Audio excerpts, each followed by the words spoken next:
อนุญาตให้ TikTok เข้าถึงอุปกรณ์ข้างเคียงใช่ไหมใช่ ไม่เนาะใช่ครั้งแรกอุ๊ยคาราเบ้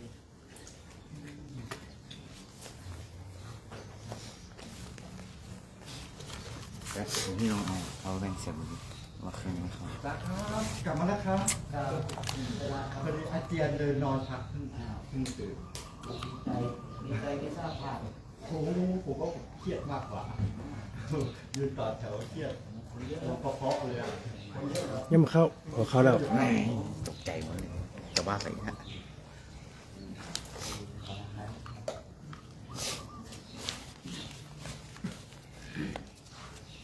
หมดปัญหาเรื่องแบตหมด ใช่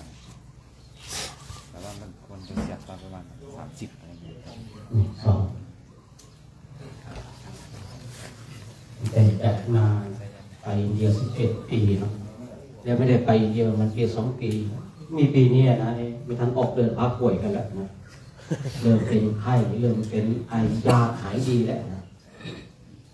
ยาหายดีอันนี้ไม่ว่าเขาว่าเราผมเองก็ร้อนหนาวเหมือนกันนะร้อนหนาวเหมือนกันแต่ร้อนสู้หนาวสู้นะสีสุวรรณไม่ว่าเขานะมีข่าวที่ว่าลูกหนึ่งนะคุณสามก็ไม่สบายก็บอกกันนะครับผมจะได้รู้เนาะจะได้รู้หาหมออะไรว่ากันไปนะ ปวดตกเทนรีบไปแอมก่อน ปวดตัวเองยังไงก็พยายามดื่มน้ำเยอะๆเนาะดื่มน้ำจริงๆก็อยากจะบอกว่าดื่มเรื่องของเย็นนะมันผมไม่เป็นไม่ใช่อะไรหรอกนะเอาของเย็นมาถวายปฏิเสธไม่ได้นะครับเลยไหนๆก็ไหนสภาพเหมือนกับปีที่แล้วเลยนะปีที่แล้วก็เป็นปีนี้ก็เป็นแต่เป็นแล้วมันเป็นการกุศลนะมันแสดงว่าในเบื้องหน้าของเราเนี่ยมันจะมีบารมียิ่งใหญ่รออยู่ว่าจุดเริ่มต้นอุปสรรคมาแล้วอย่างเงี้ยนะเมื่อวานโยมเขามาหาเขาบอกเขาไปทางไหนเนี่ยไปทางนี้โอ้โหดังเสียงโอ้โหเลยนะเป็นไงโยมนะว่าธรรมชาติดีมากเลยจ้าโยมไม่ตามไปนะมันน่ะดีมากเลยเส้นนั้นนะโยมไม่ไปนะมันเป็นยังไงล่ะคนดำฟังแล้วโอ้โหเลยนะคือถ้าเป็นคารวะเหมือนกันก็จะรอดหรือเปล่าประมาณนั้นนะมันจะรอดหรือเปล่าก็ติดตามตอนต่อไปแล้วเนาะไปทางนี้เนี่ยครับเขาข้ามไปทางนี้เนี่ยไปทางนี้ข้ามไปไปรีบไปทางนี้นะครับข้ามไปทางรีบไปทางนี้พรุ่งนี้แหละเนาะพรุ่งนี้ขึ้นสังเวียนแล้วขึ้นสังเวียนไม่ทันขึ้นสังเวียนแล้วเนาะไปหาหมอแล้ววันนี้นะไม่ทันขึ้นสังเวียนไอกันมีทันขึ้นสังเวียนเลยนะเห็นไข้ตัวร้อนกันก็เราเจอฝนที่วัดดอยเนาะเจอฝนเจอละอองมาทีนี้ก็เจอหนาวมันเจอหนาวนะแต่ก็ดีนะครับผมที่มันป่วยในบ้านเรานี่ดีนะดีป่วยที่ประเทศอินเดีย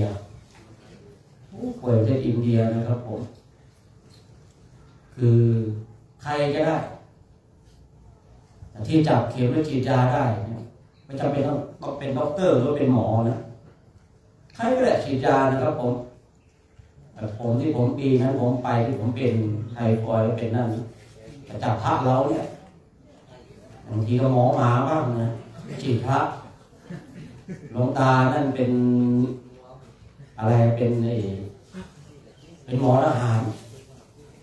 จับถีบปั๊บเลยนะคล้ายถีบวัวถีบควายประมาณนั้นนะคือเขาไม่ได้ใส่ใจเรื่องของการแบบของชาวบ้านเรานะครับ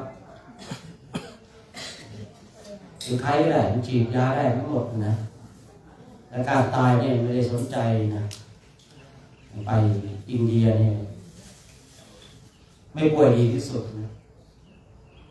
แต่ละปีก็ป่วยบางก็มีเรื่องปกติเพราะอากาศนะครับ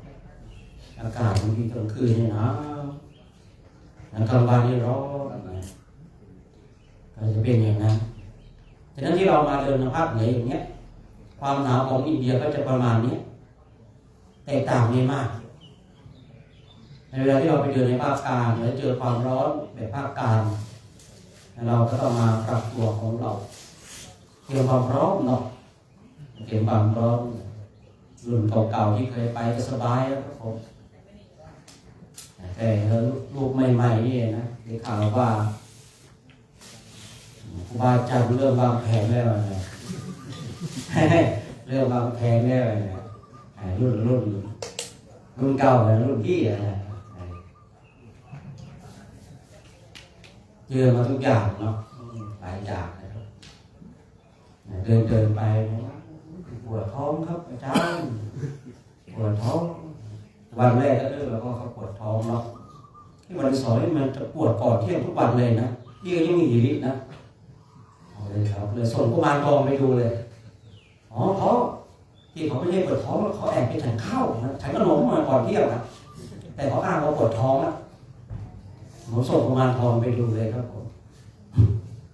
กุมารทองพ่อไปกินขนมไม่ได้ปวดท้องหรอกดีมีหิรินะครับมีหิริมีอุตปะก็เลยไม่กล้าเป็นผีก๊อบแก๊บไม่กล้าเป็นผีก๊อบแก๊บผีก๊อบแก๊บบางทีมันชอบระบาดครับผมระบาดในเต็นท์ผีก๊อบแก๊บนะระบาดในเต็นท์นะ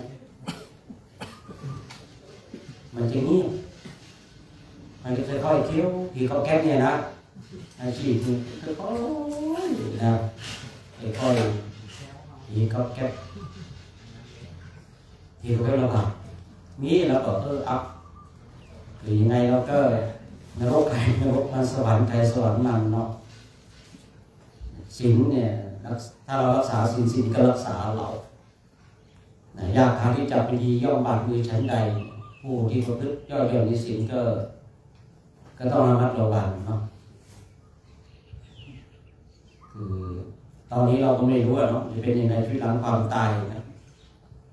มาคุยอย่างนี้กันมานั่งเดินจงกรมนั่งสมาธิกันตายไปอ้าวอาจารย์ก็มาเลยเจอกันในนรกคือเราต้องฝึกปฏิบัติเนี่ยให้มันหลุดจากนรกให้ได้นะต่อไปไม่ถึงว่าผลนิพพานเราต้องมีสวรรค์มีพรหมเป็นที่พึ่งก็ยังดีนะครับหรือว่ากลับมาเกิดเป็นมนุษย์ก็ยังดีนะเราอยากไปพักอยู่ในนรกนะครับเพราะว่าถ้าพักอยู่ในนรกได้มันเสียเวลาคือชีวิตหลังความตายเนี่ยคือที่เราเคยได้ยินเคยได้ฟังนั่นแหละไปตามบุญตามบาป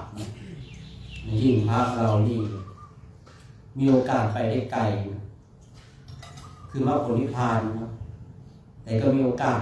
ตกลึกนะเพราะอะไรคือพูดง่ายๆไงเรามาพิจารณาดูนะว่า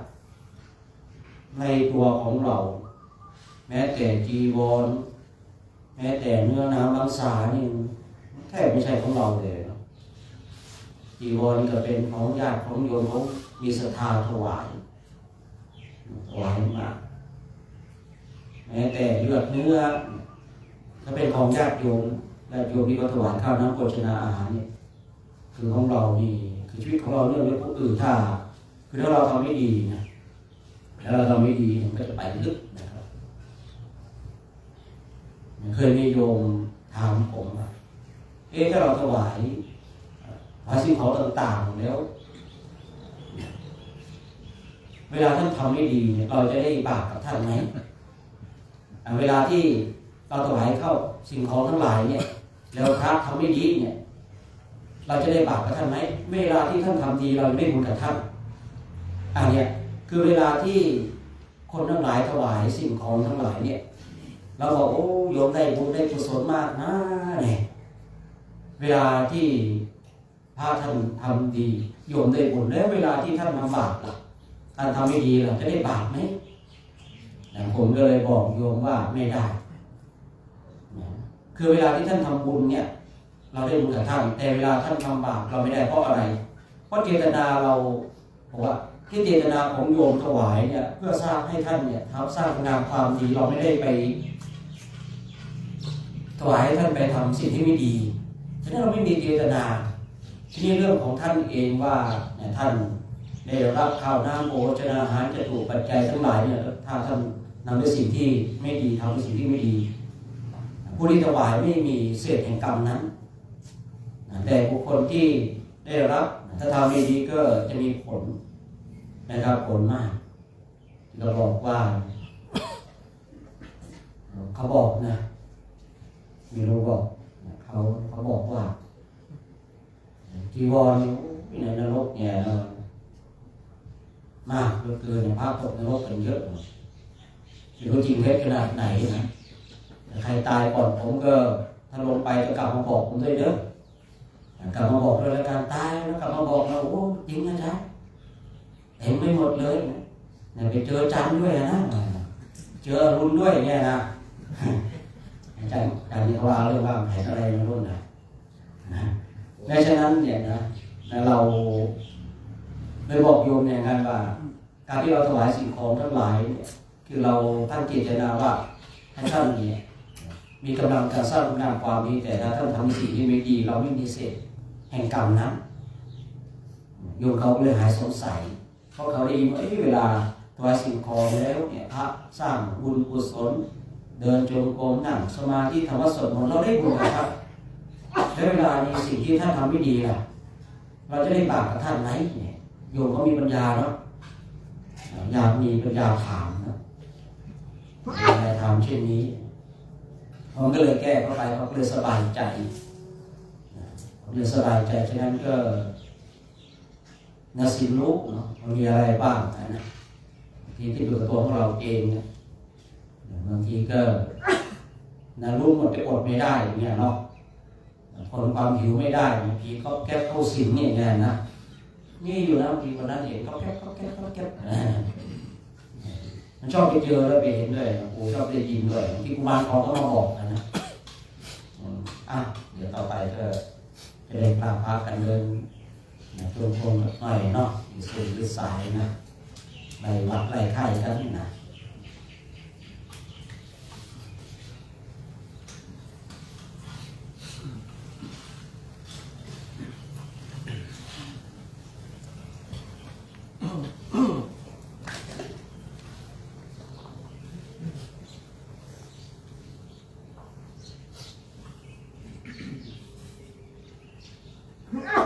อ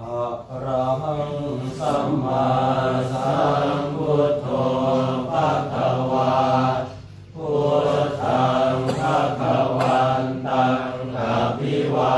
เทมิสวากขาโตภะคะวะตาธัมโมธัมมังนัมมัสสามิสุปฏิปันโนภะคะวะโตสาวกสังโฆสังฆังนะมามินะมะยังพุทธัสสะภะคะวะโตอุปภาคณมการังอโรหะเสนะโมตัสสะภะคะวะโตอะระหะโตสัมมาสัมพุทธัสสะนะโมตัสสะภะคะวะโตอะระหะโตสัมมาสัมพุทธัสสะนะโมตัสสะภะคะวะโตอะระหะโตสัมมาสัมพุทธัสสะอิมังจักขมนังอธิษฐามิทุติยัมปิอิมังจังขมนังอธิษฐามิตติยัมปิอิมังจังขมนังอธิษฐามิกรา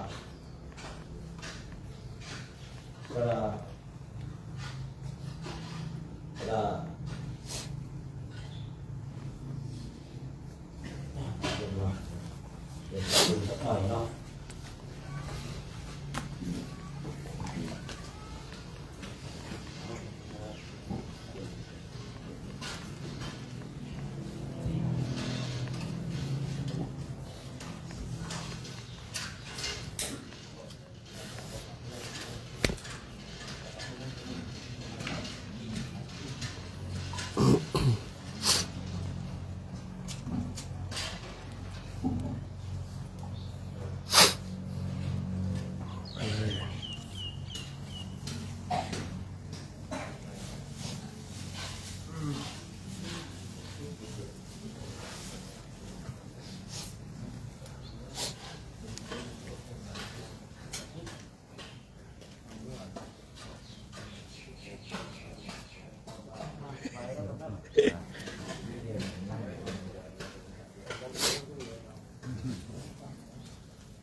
ช่วงเย็นๆเนาะญาติโยม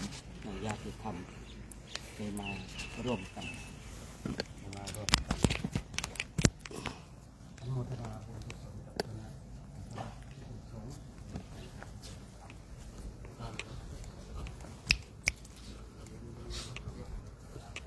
เพื่อนสังคมญาติโยมก็มาร่วมอนุโมทนาบุญกุศลกันเพราะว่าบุญเป็นการอนุโมทนาแม้ว่าจะได้ไม่เท่ากับคนที่ทำก็เราก็ได้บุญได้กุศลคนที่ทำเองเนี่ยนะได้100%คนที่มาร่วมอนุโมทนาได้5% 10%ก็ยังดีเนาะหรือว่าได้1%ก็ยังดีนะก็ยังดีนะผู้พูดเองก็เลยให้พระท่านได้มีการไลฟ์สดนะเพื่อประกาศในการคุณงามความดีของคณะพระภิกษุสงฆ์เพราะในยุคปัจจุบันนี้เราเห็นข่าวทางสื่อต่างๆเกี่ยวกับพระภิกษุสงฆ์ในทางลบถามว่าพระภิกษุสงฆ์ที่สร้างคุณงามความดีมีมากไหมมีมากแต่ว่าคือบางทีก็ทนกระแสของสังคมไม่ไหวกระแสสังคมเนี่ยบางทีเห็นคนที่สร้างคุณงามความดีแล้วเนี่ยก็มีการต่อต้านแต่เวลาที่มีข่าวเสียหายเนี่ยบางกลุ่มก็จะสนับสนุนและส่งเสริมฉะนั้นเรามาช่วยกันสร้างสรรค์สิ่งที่ดีงามเพราะว่าการร่วมอนุโมทนาบุญกุศลเนี่ยเป็นสิ่งที่เราพึงกระทำบางครั้งเราไม่มีโอกาสได้กระทำแต่ว่าเราเนี่ยมีโอกาสมาร่วมอนุโมทนาการอนุโมทนาบุญเนี่ยบางทีก็เป็นเครื่องจุดประกายเครื่องจุดประกายเนี่ยให้ตัวของเราเองทำไมคนอื่นทำได้แต่ทำไมตัวของเราเองทำไม่ได้เนี่ยเราจะได้มีเครื่องจุดประกายเขาก็คนเหมือนกันเขาก็กินข้าวกินน้ำเขาก็มีเวลา24 ชั่วโมงเหมือนกันแต่ว่าทำไมบางคนเขามีเวลาในการเดินจงกรมในการนั่งสมาธิในการทำวัดสวดมนต์เนี่ยบางทีเราเห็นผู้ที่บำเพ็ญเพียรเนี่ยเราจะได้กลับย้อนมาดูที่ตัวของเราเองนะว่าตัวของเราเนี่ยเป็นอย่างไรทำไมเราไม่มีโอกาสได้ไปฝึกฝนอบรมเช่นผู้ที่ฝึกฝนอบรมผู้พูดเองหรือว่าธรรมาภาพเนี่ยเล็งเห็นความสำคัญตรงจุดนี้ว่าก็เลยให้พระท่านไล่กันไล่เผื่อว่าบางคนบางท่านเนี่ยไม่มีโอกาสได้ทำเองก็มีโอกาสมาร่วมอนุโมทนาบุญกุศลก็ยังดีฉะนั้นก็คงจะยุติการใช้เสียงแล้วเนาะเพื่อให้ญาติโยมได้ดูพระกันผู้บวชเองก็จะได้หยุดการใช้เสียงเนาะเอานี่พระได้เน้นไหมเนี่ยพระอยู่อ่ะ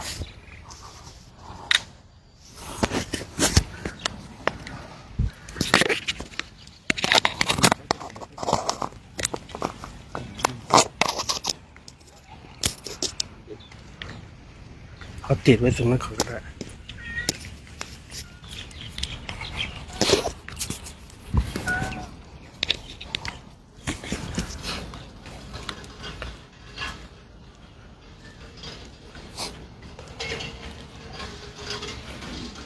นี่ก็จะเป็นช่วงเย็นวันสุดท้ายที่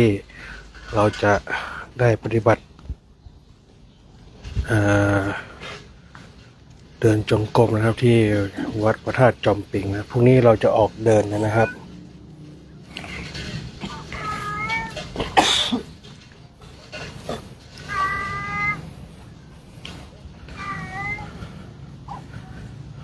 ต่อไปก็จะเป็นการเดินจงกรมระยะไกลนะครับจากจังหวัดลำปางเนาะสู่จังหวัดเชียงรายวัดดอยเทพนิมิตรนะครับก็จะเป็นการฝึกฝนของภาคเหนือนะครับแล้วก็การฝึกฝนรอบที่สองนี่ก็จะเป็นภาคกลางนะครับเจอหนาวแล้วก็จะไปเจอร้อนนะครับเพื่อฝึกภูมิของพระคุณเจ้าเรานะครับเพราะประเทศอินเดียนี้อากาศบ้านเขานี้ฝุ่นเยอะมีทั้งหนาวทั้งฝนบางปีไปนี่ก็เจอลูกเห็บด้วยเดินไปลูกเห็บก็ตกใส่หัวบ้างก็มีดีลูกไม่ใหญ่นะครับ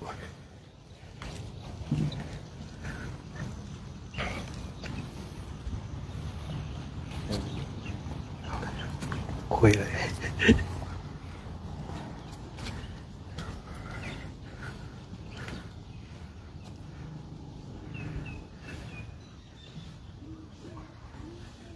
นี่ก็เป็นบรรยากาศ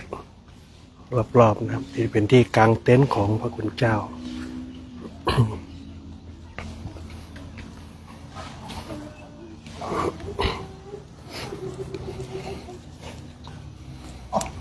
โทรศัพท์ก็เลยเครื่อง2 เครื่อง ระยะทางจากลำปางสู่เชียงรายก็ประมาณ300 กิโลเราจะเดินตัดอ้อมไปทางอำเภอลีนะครับคาดว่าอย่างนั้นนะครับเข้าสู่เชียงใหม่แล้วก็เชียงรายปีที่แล้วเรายิงเส้นตรงจากลำปางพะเยาแล้วก็เชียงรายเลยนะครับปีนี้เราจะเดินอ้อมนิดนึงระยะทางก็พอดีนะครับเป็นการเดินจงกรมยาวๆนะครับจากเชียงรายจากลำปางสู่เชียงราย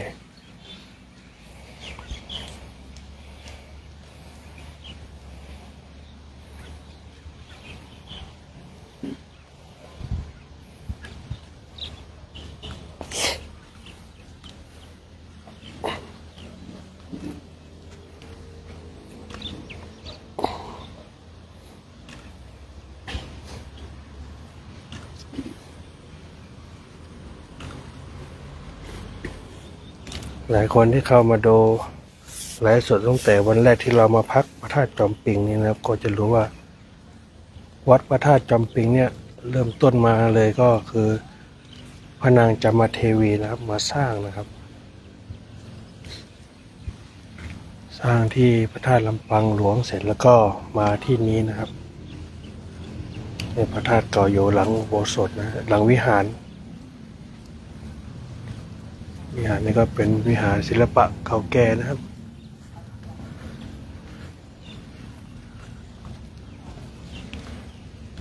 ยังคงศิลปะเก่าแก่ไว้เหมือนเดิมเนาะไม่ได้เปลี่ยนแปลงนะแต่ถ้าเป็นแบบนี้ก็เป็นอุโบสถแบบใหม่สมัยใหม่นะดูง่ายๆเลย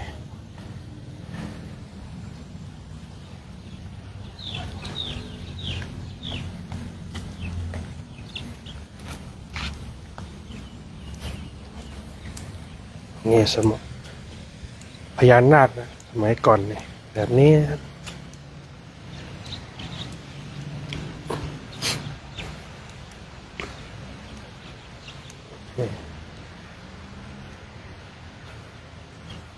พญานาคแบบโบราณ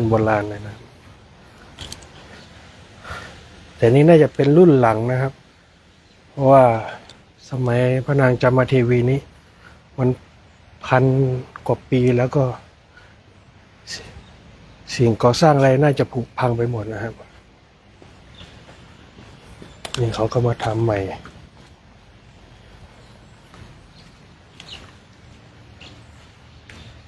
นี่พระธาตุนี่ก็เสียงเก่า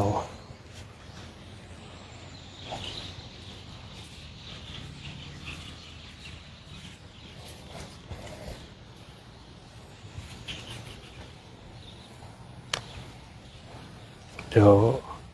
โยมก็ดูพระคุณเจ้าเดินจงกรมไปนะใครอยู่ที่บ้านก็เดินจงกรมวนไปได้เนาะ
เช็คเสียงนะโม1 2 3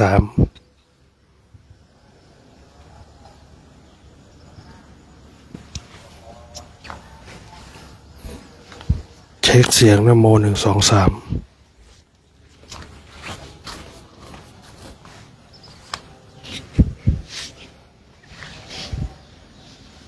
เช็คเสียงนะโม1 2 3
เอาไม้มาล็อกเอาไม้อยู่ไหน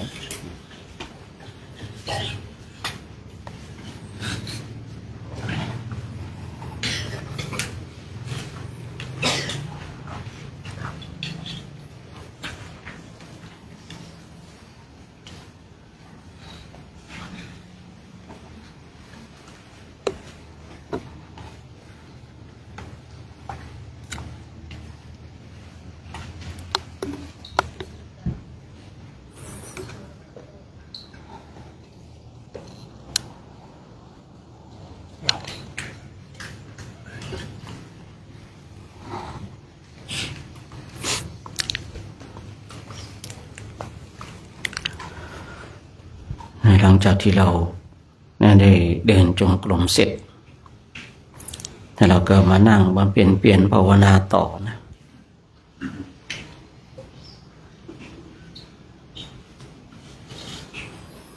ไม่รู้จะกำหนดอะไรก็อานาปานสติกรรมฐานนะนั่งดูลมให้ใจเข้าออกพอเรามีลมกันทุกรูปอยู่แล้วนะลมหายใจเข้าเกิดดีลมหายใจออกเกิดดีนะเวลาหายใจเข้าก็รู้นะรู้ต้นลมกลางลมสุดลมนะหายใจออกเองก็เหมือนกันนะต้นลมนะกลางลมสุดลมนะลมหายใจมีอยู่แต่เราอย่าไปปรุงแต่งต้องการให้ลมเป็นอย่างนั้นต้องการให้ลมเข้าออกเป็นอย่างนี้เนี่ยคือการฝึกปฏิบัติธรรมกรรมฐานเราฝึกเพื่อให้เข้าสู่ความเป็นธรรมชาติของลมเมื่อเราเข้าสู่ความเป็นธรรมชาติของลมแล้วเราก็จะเห็นความอัศจรรย์ของลมนี้ลมหายใจเข้าเกิดดีลมหายใจออกเกิดดีมีความอัศจรรย์คณิกาสมาธิก็อยู่กับลมหายใจเข้าออกอุปจารสมาธิก็อยู่กับลมหายใจเข้าออกแม้แต่จิตของเราที่จะเข้าอัปปนาสมาธิก็อาศัยลมหายใจเข้าออกอย่างจิตของตนเองให้เกิดฌานก็ต้องอาศัยฐานแห่งลมลมหายใจเข้าหายใจออกเพียงเรานั่งดูเฉยๆไม่ต้องไปปรุงแต่งอะไรทั้งสิ้นเลยนะแต่จิตของเราเนี่ยมีสติมีสัมปชัญญะจดจ้องอยู่กับลมเราก็จะเห็นลมของเราเข้าออกบางคราวนี้ก็จะเห็นลมหายใจปกติลมไม่มีรูปร่างแต่สามารถรับรู้ได้แต่พอเราฝึกฝนอบรมอานาปานสติกรรมฐานเนี่ยบางคราว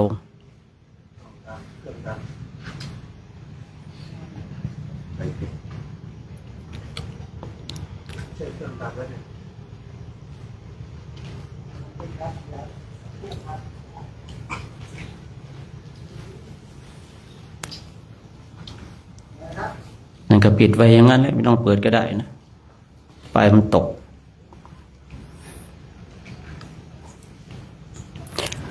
บางคราวเราก็จะเห็นลมของเราเนี่ยเข้าออกเป็นรูปเป็นร่างปกติเนี่ยเราไม่เห็นรูปร่างของลมเพราะเราไม่เห็นลมของเราเข้าออกแต่พอจิตของเรามีสมาธิพอเราก็จะเห็นลมของเราเข้าออกการที่เราเห็นลมนี้ไม่ได้เกิดจากการปรุงแต่งแต่ว่าเนื่องในความละเอียดของจิตจิตของคนเราเนี่ยถ้าจิตหยาบ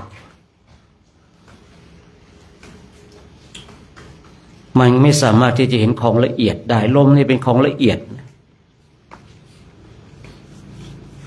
ถ้าจิตของเราหยาบเนี่ยเราไม่สามารถที่จะเห็นของละเอียดได้ลมเป็นของละเอียด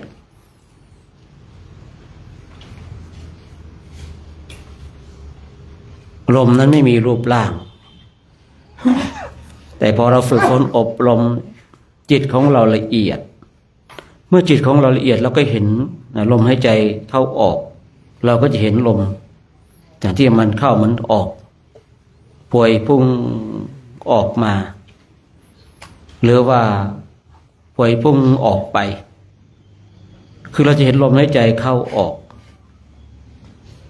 ถ้าอยากจะอุปมาชัดเจนบุคคลที่สูบบุหรี่เวลาที่พ่นควันออกเนี่ยจะเป็นเช่นนั้นเห็นมันพุ่งเข้าพุ่งออกเห็นมันเข้าเห็นมันออกลมเป็นเช่นนั้นเนี่ยจิตมีสมาธินะถ้าบุคคลหนึ่งบุคคลใดเนี่ยนั่งดูลมหายใจแล้วเห็นลมหายใจเข้าออกจิตมีสมาธิจิตมันละเอียดเลยเห็นลมมันเข้ามันออกถามว่าการฝึกฝนแค่นี้เพียงพอไหมยังไม่เพียงพอแต่เป็นจุดเริ่มต้นที่ดีคือบางคนบางท่านเนี่ยพอเจอสภาวะธรรมสภาวะจิตแห่งการปฏิบัติพอใจในสภาวะนั้นถูกใจในสภาวะนั้นเลยหยุดในการปฏิบัติ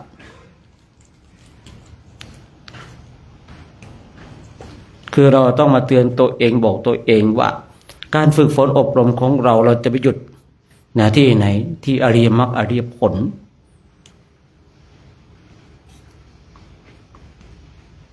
ที่ไปอยู่ตรงจุดนั้นเพราะว่าจิตของเราเนี่ยทำลายอาสวะกิเลสแล้วบางคนบางท่านอาจจะแปลกใจแล้วพระอรหันต์ทำไมเดินจงกรมนั่งสมาธิเนี่ยเขาเดินเพื่ออะไรท่านเดินเพื่ออะไรท่านนั่งสมาธิเพื่ออะไรความเป็นจริงตรงจุดนี้มีคำตอบแต่คำตอบที่ได้บางทีมันก็คือบางสิ่งบางอย่างเนี่ยคำตอบมีอยู่แต่ผู้ที่ได้ยินนั้นได้ยินคำตอบแล้วมันก็ไม่เกิดประโยชน์ไม่ใช่ว่าคำตอบนั้นไม่มีประโยชน์นะแต่ว่าบางครั้งเนี่ยผู้ที่ได้ยินคำตอบบางอย่างมันยังไม่สมควรอันนี้ไม่ใช่ดูถูกอะไรยังไงแต่ว่าความเป็นสภาวะแห่งการปฏิบัติ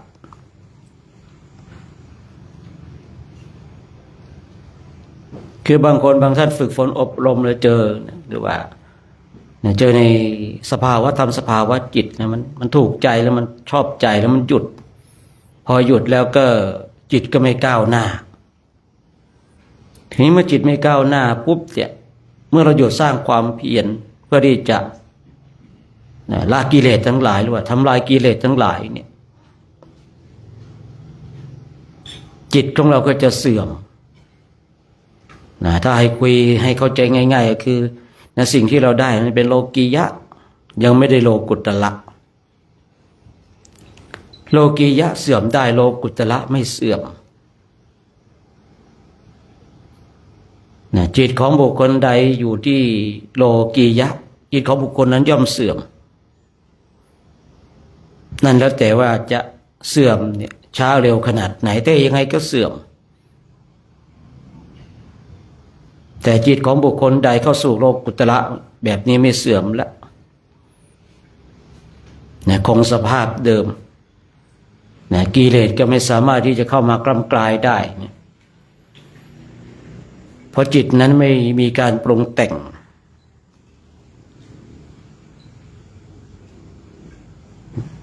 พอจิตไม่มีการปรุงแต่งปุ๊บกิเลสทั้งหลายมันก็กำเริบไม่ได้กิเลสทั้งหลายที่อยู่ภายนอกมันก็กำเริบไม่ได้นะกิเลสภายในไม่มีนะบุคคลที่เข้าสู่โลกุตระผู้ที่ฝึกฝนอบรมอย่าเพียงพอหรือพอใจในสภาวะแห่งการปฏิบัติคือเราย่อมรู้เองว่าจิตของเราณเวลานี้เป็นเช่นไรมันขาวสะอาดมากน้อยขนาดไหนหรือว่ามันยังสกปรกโสโครกเหลือเกิน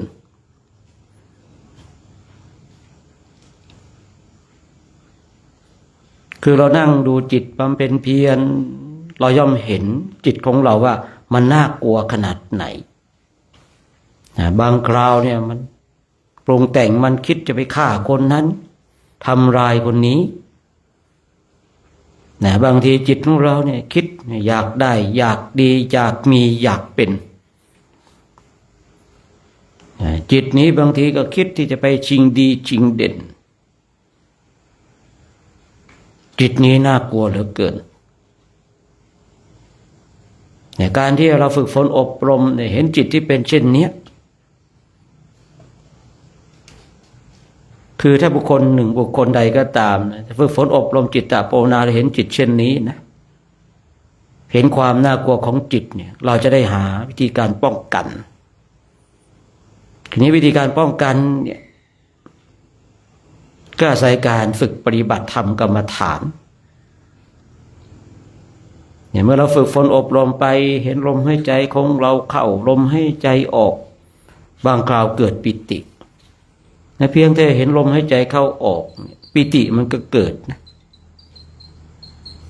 นั่นแล้วแต่ว่าบุคคลนั้นเนี่ยฝึกฝนอบรมจะได้ปิติระดับไหนบางคนได้ปิติขั้นรุนแรงตัวโยกโคนบางคนเนี่ยมีปิติน้ำหูน้ำตาไหลร้องห่มร้องไห้คือบางคนบางท่านเนี่ยไม่เคยเจอสภาวะเช่นเนี้ยว่าบางคนเนี่ยนั่งภาวนาไปแล้วร้องไห้อย่างนี้คือจิตที่มีสมาธิที่ได้สมาธิเนี่ยคราวนี้มันลงล็อกบางทีเนี่ยคิดถึงพ่อคิดถึงแม่คิดถึงอุปการะคุณของพ่อแม่มันตกหลุมตรงนั้นอยู่ตรงจุดนั้นเลยทำให้ตนเองเนี่ยนึกถึงความกตัญญูกตเวทีมันเกิดปีติร้องไห้ก็มีนะบางทีเนี่ยอยากจะไปชวนพ่อชวนแม่ชวนเครือญาติมาปฏิบัติธรรมแบบนี้ก็มีบางทีฝึกฝนอบรมไปเนี่ยไม่ได้สภาวะธรรมสภาวะจิตชีวิตนี้ขอมอบกายถวายชีวิตต่อพระศาสนาในเวลาที่เราฝึกฝนอบรมจิตของเราได้สภาวะธรรมสภาวะจิตมันอาถรรพ์มันแก้วกล้าผมจึงไม่แปลกใจหรอกว่าทำไมบางคนเวลาได้สภาวะแห่งการปฏิบัติแล้วบางทีเป็นวาจาข้าพเจ้าขอมอบกายถวายชีวิตต่อศาสนาพอเวลาเนี่ยสภาวะธรรมสภาวะจิตมันเสื่อมไปมันถอยไปวาจาที่เคยเปล่งไปก็จะทิ้งมันไปการฝึกฝนอบรมเนี่ยบางทีที่เราเห็นลมหายใจเข้าลมหายใจออกเกิดปิติเกิดขนลุกขนชันเหลือหมายถึงปิติทั้งหลายขึ้นอยู่ว่าบุคคลนั้นเนี่ยจะเกิดปิติในระดับไหนทีนี้เมื่อเราฝึกฝนอบรมแล้วเนี่ยจิตของเราเนี่ยเสวยปิติอาจจะเห็นแสงเห็นสีเห็นนิมิตทั้งหลายพวกนี้เหมารวมเป็นปิติบางทีแสงสีมันปรากฏอยู่ตรงหน้าจะเป็นสีเขียวบ้างสีขาวบ้างสีแดงบ้างสีดำบ้างสีทั้งหลายเนี่ยบางครั้งที่มันเกิดขึ้นที่เราเห็นเนี่ยคือเนื่องด้วยจิตของเราว่าจิตของเราณเวลานั้นอย่างเช่นสีดำมันปรากฏมันบ่งบอกว่าจิตของบุคคลนั้นเนี่ยขอประทานอภัยมันสกปรก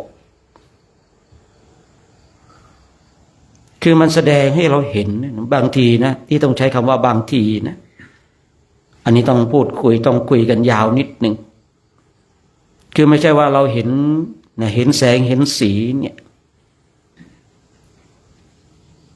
จะบ่งบอกในเรื่องของว่าจิตของเราเป็นเช่นไรก็ไม่ใช่ทุกครั้งไปนะต้องดูจุดเริ่มต้นของการเห็นแสงสีนั้นแต่เวลาที่ผู้พูดว่าตอนนี้เราเห็นแสงเห็นสีเนี่ยมันเป็นปิติ บางคราวมันก็เกิดจากจิตของเราที่มันเสวยบางสิ่งบางอย่างมันเลยแสดงให้เราได้เห็นแต่ถ้าเราจะฟันธงจริงๆว่าเป็นเช่นไรมันต้องมาดูจุดเริ่มต้นจุดเริ่มต้นของบุคคลนั้นเนี่ยเป็นเช่นไรเมื่อจุดเริ่มต้นของบุคคลนั้นบางทีมันเป็นเพียงนิมิตเห็นแสงเห็นสีเขียวอย่างเนี้ยบางทีมันเป็นปีติเฉยๆแต่ว่าบางทีเนี่ยก็เกิดจากจิตของเราที่เสวยบางสิ่งบางอย่างมันเลยปรากฏให้เราเห็น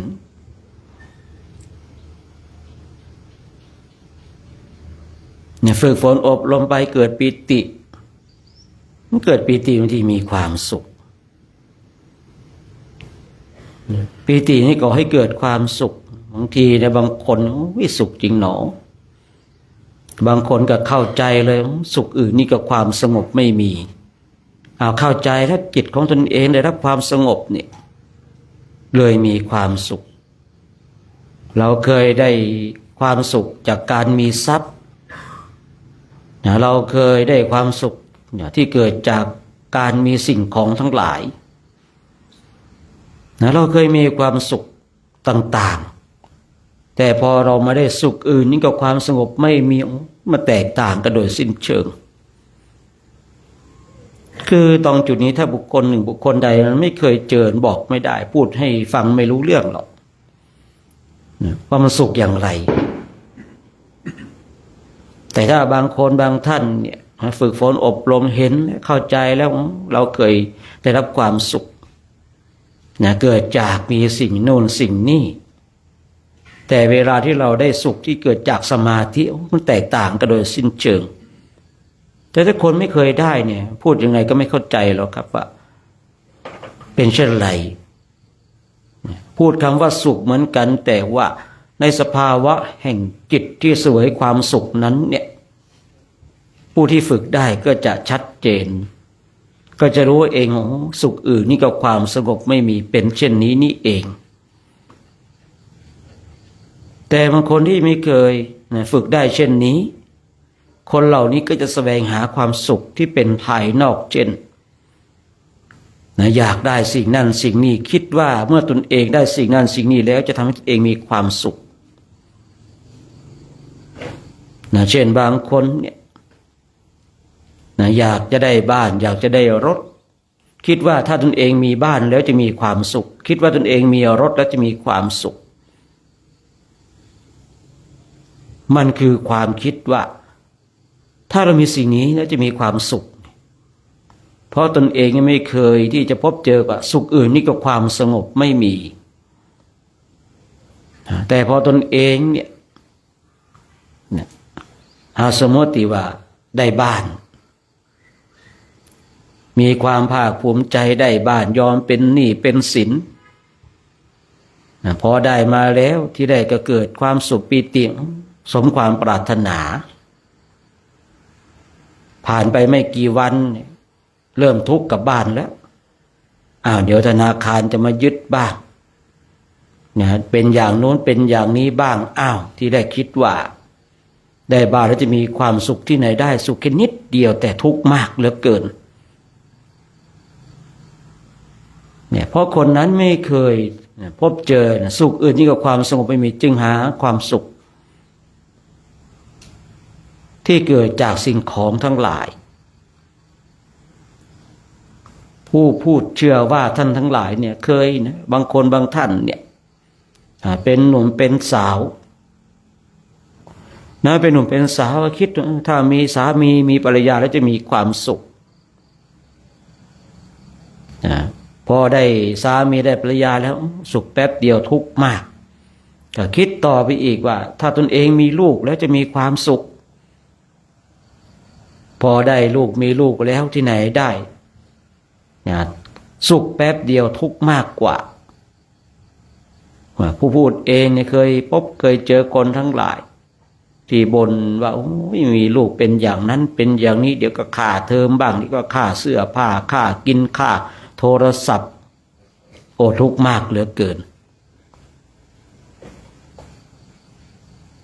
คราวนี้ผู้ฝึกปฏิบัติธรรมกรรมฐานเช่นเราเนี่ยคือถ้าเราฝึกปฏิบัติไปเนี่ยจนพบเจอกับคำว่าสุขอื่นยิ่งกว่าความสงบไม่มีเนี่ยไอ้สิ่งของทั้งหลายเนี่ยที่เป็นของโลกเนี่ยเราก็ใช้แต่ใช้แล้วก็คือใช้ตามกฎกติกาของสังคมไป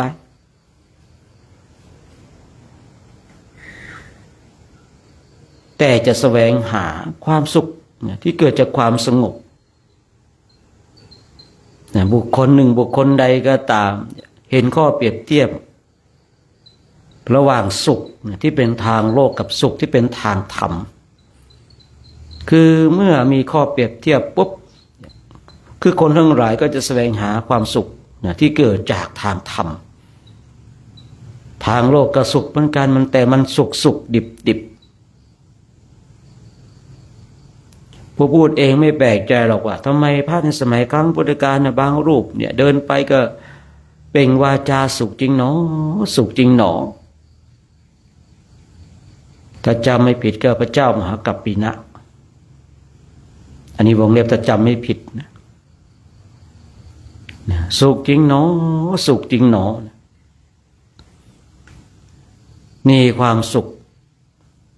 กับวิหารธรรมกับธรรมที่ตนเองได้รู้ได้เห็นได้เข้าใจคราวนี้เมื่อเราดูลมหายใจเข้าลมหายใจออกเนี่ยเกิดปิติเกิดความสุขบางทีเราดูนั่งดูไปจิตของเราเสวยปิติเมื่อปิติมันดับบางคราวจิตมันก็เสวยความสุขพอสุขมันดับอันนี้มันแล้วแต่สภาวะจิตนะท่านทั้งหลายคือบางคราวเนี่ยคือปิติมันดับสุขมันดับก็เนี้ยมันดับทุกอย่างเลยมันเหมือนกับคนนอนหลับคือได้สมาธินั่นเองอันนี้สมาธิอีกระดับหนึ่งผู้พูดเองไม่แน่ใจว่าบางคนบางท่านเคยเป็นแบบนี้หรือเปล่านั่งดูลมหายใจเข้าลมหายใจออกนั่งดูลมหายใจออกหายใจเข้าวันที่จิตของเราเนี่ยจะได้สมาธิเนี่ยมันลมหายใจเนี่ยมันชัดเจนจริงๆดูไปแล้วมันแวบดับหายไปเลยไม่ใช่หลับนะผู้พูดเองเนี่ยคุยบ่อยๆว่าคนหนึ่งคนใดที่ได้ตรงนี้เป็นครั้งแรกก็จะสงสัยและงงนิดหนึ่งได้ครั้งแรกเนี่ยนั่นขึ้นอยู่ว่าจิตของบุคคลนั้นมีกำลังมากน้อยขนาดไหนคือตรงจุดเนี้ยครั้งแรกของบุคคลที่ได้สภาวะแบบเนี้ยต้องดูที่กำลังจิตของบุคคลนั้นเพราะว่าบางคนเนี่ยดับ30 วิดับ1 นาที2 นาที3 นาทีนั่นแล้วแต่นะครั้งแรกพอจิตมันหมดกำลังตรงจุดนี้แล้วเนี่ยใช้คำที่ให้เข้าใจง่ายคือฟื้นขึ้นมาตื่นขึ้นมาครั้งแรกเลยก็จะเกิดความสงสัยเมื่อกี้เราเป็นอะไรเราคิดว่าเราหลับเราก็ไม่หลับนะเรามีสติสัมปชัญญะว่าไม่หลับก็เหมือนกับการหลับสงสัยเป็นปกตินะครับเป็นปกติครั้งแรกของบุคคลที่นั่งดูลมหายใจเข้าออกหรือว่าดูคำวงบริกรรมในส่วนอื่นๆเมื่อเป็นครั้งแรกปุ๊บก็จะสงสัยเมื่อกี้เราหลับว่าหลับก็ไม่ใช่เนี่ยว่าไม่หลับมันก็เหมือนหลับสงสัยแต่เมื่อฝึกฝนอบรมต่อไปอย่างต่อเนื่องคนนี้ได้อีกแล้วไม่สงสัยแล้วมันเป็นสมาธิฝึกฝนอบรมไปอย่างต่อเนื่องคนนี้จิตมีกำลังก็สามารถเข้าออกสมาธิได้จนเป็นวสีบางทีฝึกฝนอบรมไปไม่อยากให้กายนี้เสวยทุกขเวทนาก็หลบเข้าสมาธิ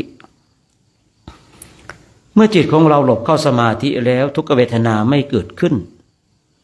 ผมใช้คำว่าหลบเข้าสมาธินะในเวลาที่เราเนี่ย ฝึกฝนอบรมไปนั่งว่าเป็นเพียรภาวนาไปเนี่ยบางคราวเราอยากจะดูทุกขเวทนาเราก็ไม่ต้องหลบเข้าสมาธิอย่างจิตของเราให้อยู่เพียงอุปจารสมาธิคือจิตของเราที่อยู่ในอุปจารสมาธิเนี่ยมันสามารถเสวยทุกขเวทนาก็ได้สุขเวทนาก็ได้คือจิตของบุคคลที่อยู่ในอุปจารสมาธิเนี่ยมันสามารถเป็นทุกขเวทนาก็ได้สุขเวทนาก็ได้นั่นขึ้นอยู่ว่าบุคคลนั้นเนี่ยณเวลานั้นเนี่ยจิตมันจะเสวยในเรื่องของทุกขเวทนาหรือสุขเวทนาคราวนี้เมื่อถ้าเราอยากจะดูทุกขเวทนาที่มันเกิดขึ้นเราไม่ต้องหลบเข้าสมาธิแต่ถ้าว่าเราวันนี้เราอยากจะไม่เอาแล้วมันทุกข์เหลือเกินเนี่ยมันเจ็บเหลือเกินมันปวดเหลือเกินเนี่ยเราก็หลบเข้าสมาธิพอหลบเข้าสมาธิไปแล้วเนี่ย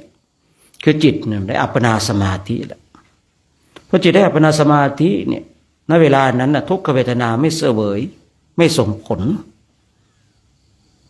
ทุกขเวทนาไม่ปรากฏขึ้นจิต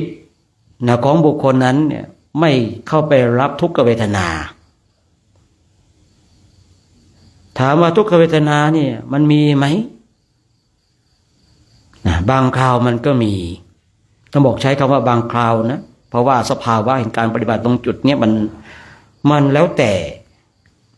การฝึกปฏิบัติของบุคคลนั้นเนี่ยต้องใช้คำว่าบางคราวมันก็มีแต่จิตของเราไม่เข้าไปเสวยไม่เข้าไปรับจิตของเราไม่เข้าไปปรุงแต่งไปเสวยทุกขเวทนานั้นทุกขเวทนายังมีอยู่แต่บางคราวมันทุกขเวทนาก็ไม่เกิดไม่มีในบางคราวนะอันนี้ขึ้นอยู่ว่าบุคคลนั้นฝึกฝนอบรมเนี่ยจิตตภาวนาเป็นเช่นไรแต่ถ้าคุยเข้าใจง่ายๆคือบางครั้งเนี่ยเราฝึกฝนอบรมเข้าสมาธิจนชำนาญแล้วไม่อยากให้จิตของเราเสวยทุกขเวทนาเราก็หลบเข้าสมาธิเมื่อหลบเข้าสมาธิแล้วเนี่ยจิตของเราไม่เสวยไม่รับแล้วเราลองสังเกตดูได้หรือลองทำดูก็ได้ท่านทั้งหลายเพราะสิ่งเหล่านี้เราสามารถปฏิบัติให้เกิดกับตัวของเราเองได้เพราะมันไม่ใช่ทำชั้นสูงมันเป็นจุดเริ่มต้นที่จะทำให้เราเข้าใจในเรื่องของสมาธิเป็นจุดเริ่มต้นที่ทำให้เราเข้าใจว่าการที่เราไม่ต้องการให้จิตของเราเสวยทุกขเวทนาเราก็หลบเข้าสมาธิได้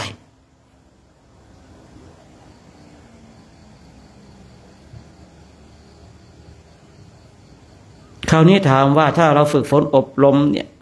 เราหลบเข้าสมาธิอย่างเดียวมันดีไหมไม่ดีท่านทั้งหลาย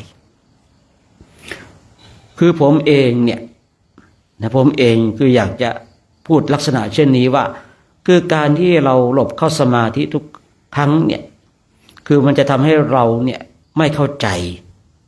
พระพุทธเจ้าพระองค์ทรงสอนเรื่องทุกขเวทนาที่ทุกเกิดขึ้นมันถูกต้องแล้วชอบแล้วแต่เพราะว่าจิตของเรามีกำลังไม่เพียงพอเราเลยต้องเข้าไปอาศัยกำลังของสมาธิมาช่วยหล่อหลอมทำให้เราเข้าใจมีดถ้าเราอยากให้มันคมมันต้องมีหินรับมีดมันต้องมีเครื่องรับมีดเพื่อให้มีดมันคมจิตของเราเองก็เหมือนกันจิตของเราเนี่ยที่มันไม่ชัดเจนในเรื่องของทุกข์เพราะจิตไม่มีปัญญาแต่มันรู้นะแต่ทำไมเราไม่พ้นจากความทุกข์นั้นนั่นเป็นว่าจิตของเราไม่มีปัญญาลองจิตของเรามีปัญญาเมื่อจิตของเรามีปัญญามันจะเข้าไปจับทุกข์นะคราวนี้กระบวนการของอริยสัจสี่ก็จะเกิดขึ้นทุกข์สมุทัยนิโรธมรรคพระเจ้าพระองค์ทรงสอนให้เรากำหนดทุกข์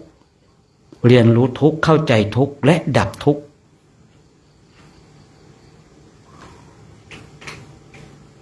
ในคราวที่พระองค์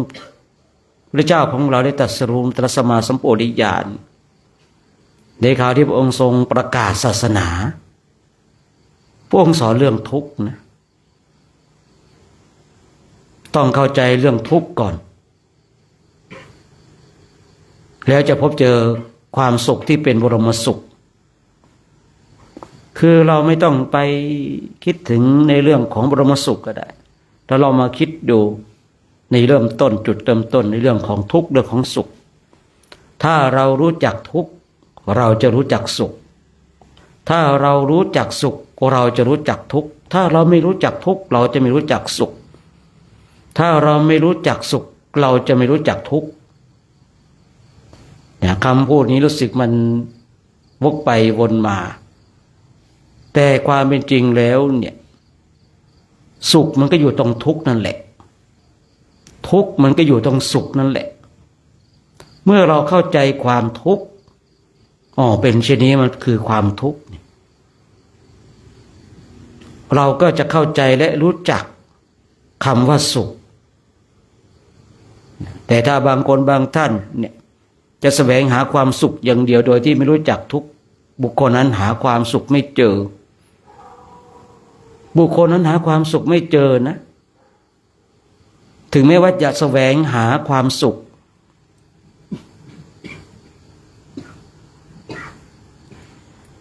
แต่ว่า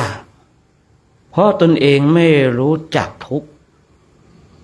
อยากจะแสวงหาความสุขบุคคลนั้นหาความสุขไม่เจอ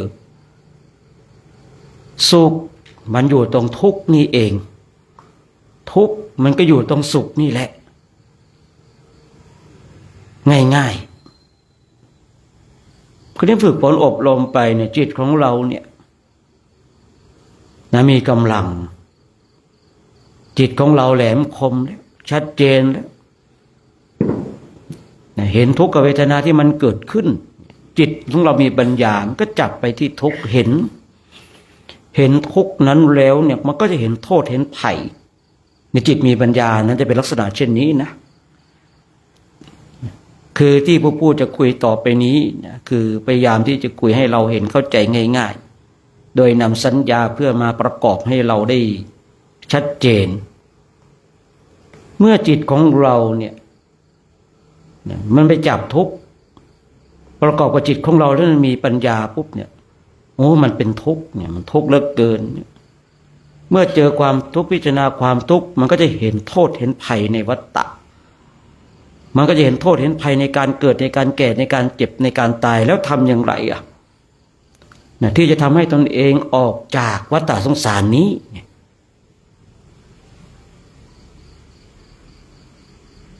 เมื่อทุกข์เกิดขึ้นแล้วเราจะดับทุกข์ได้อย่างไรบุคคลหนึ่งบุคคลใดเมื่อทุกข์เกิดขึ้นในจิตในใจของบุคคลนั้นแล้วดับได้นะบุคคลนั้นก็จะมีวิธีการในการดับทุกข์ศิลปะในการดับทุกข์เราจะรู้เราจะเข้าใจเองถ้าอุปมาให้ง่ายๆเราอยากจะเปิดไฟเนี่ยแต่เราไม่รู้ว่ามันอยู่ตรงไหนสวิตช์ไฟเราหากว่าจะเจอเนี่ยเมื่อเจอแล้วเนี่ยเราก็มีวิธีการในการดับไฟเพียงแต่เดินไปปลั๊กไฟมันอยู่ตรงนั้นเข้าไปก็ดับได้สบายในวันต่อไปเราอยากจะเปิดไฟก็ไปตรงนั้นอีกนั่นแหละ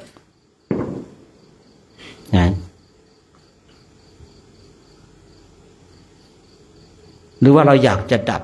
เราเปิดตรงไหนแล้วก็ดับตรงนั้นก็เดินไปดับตรงนั้นครั้งแรกถ้าเรารู้ต่อไปมันก็จะรู้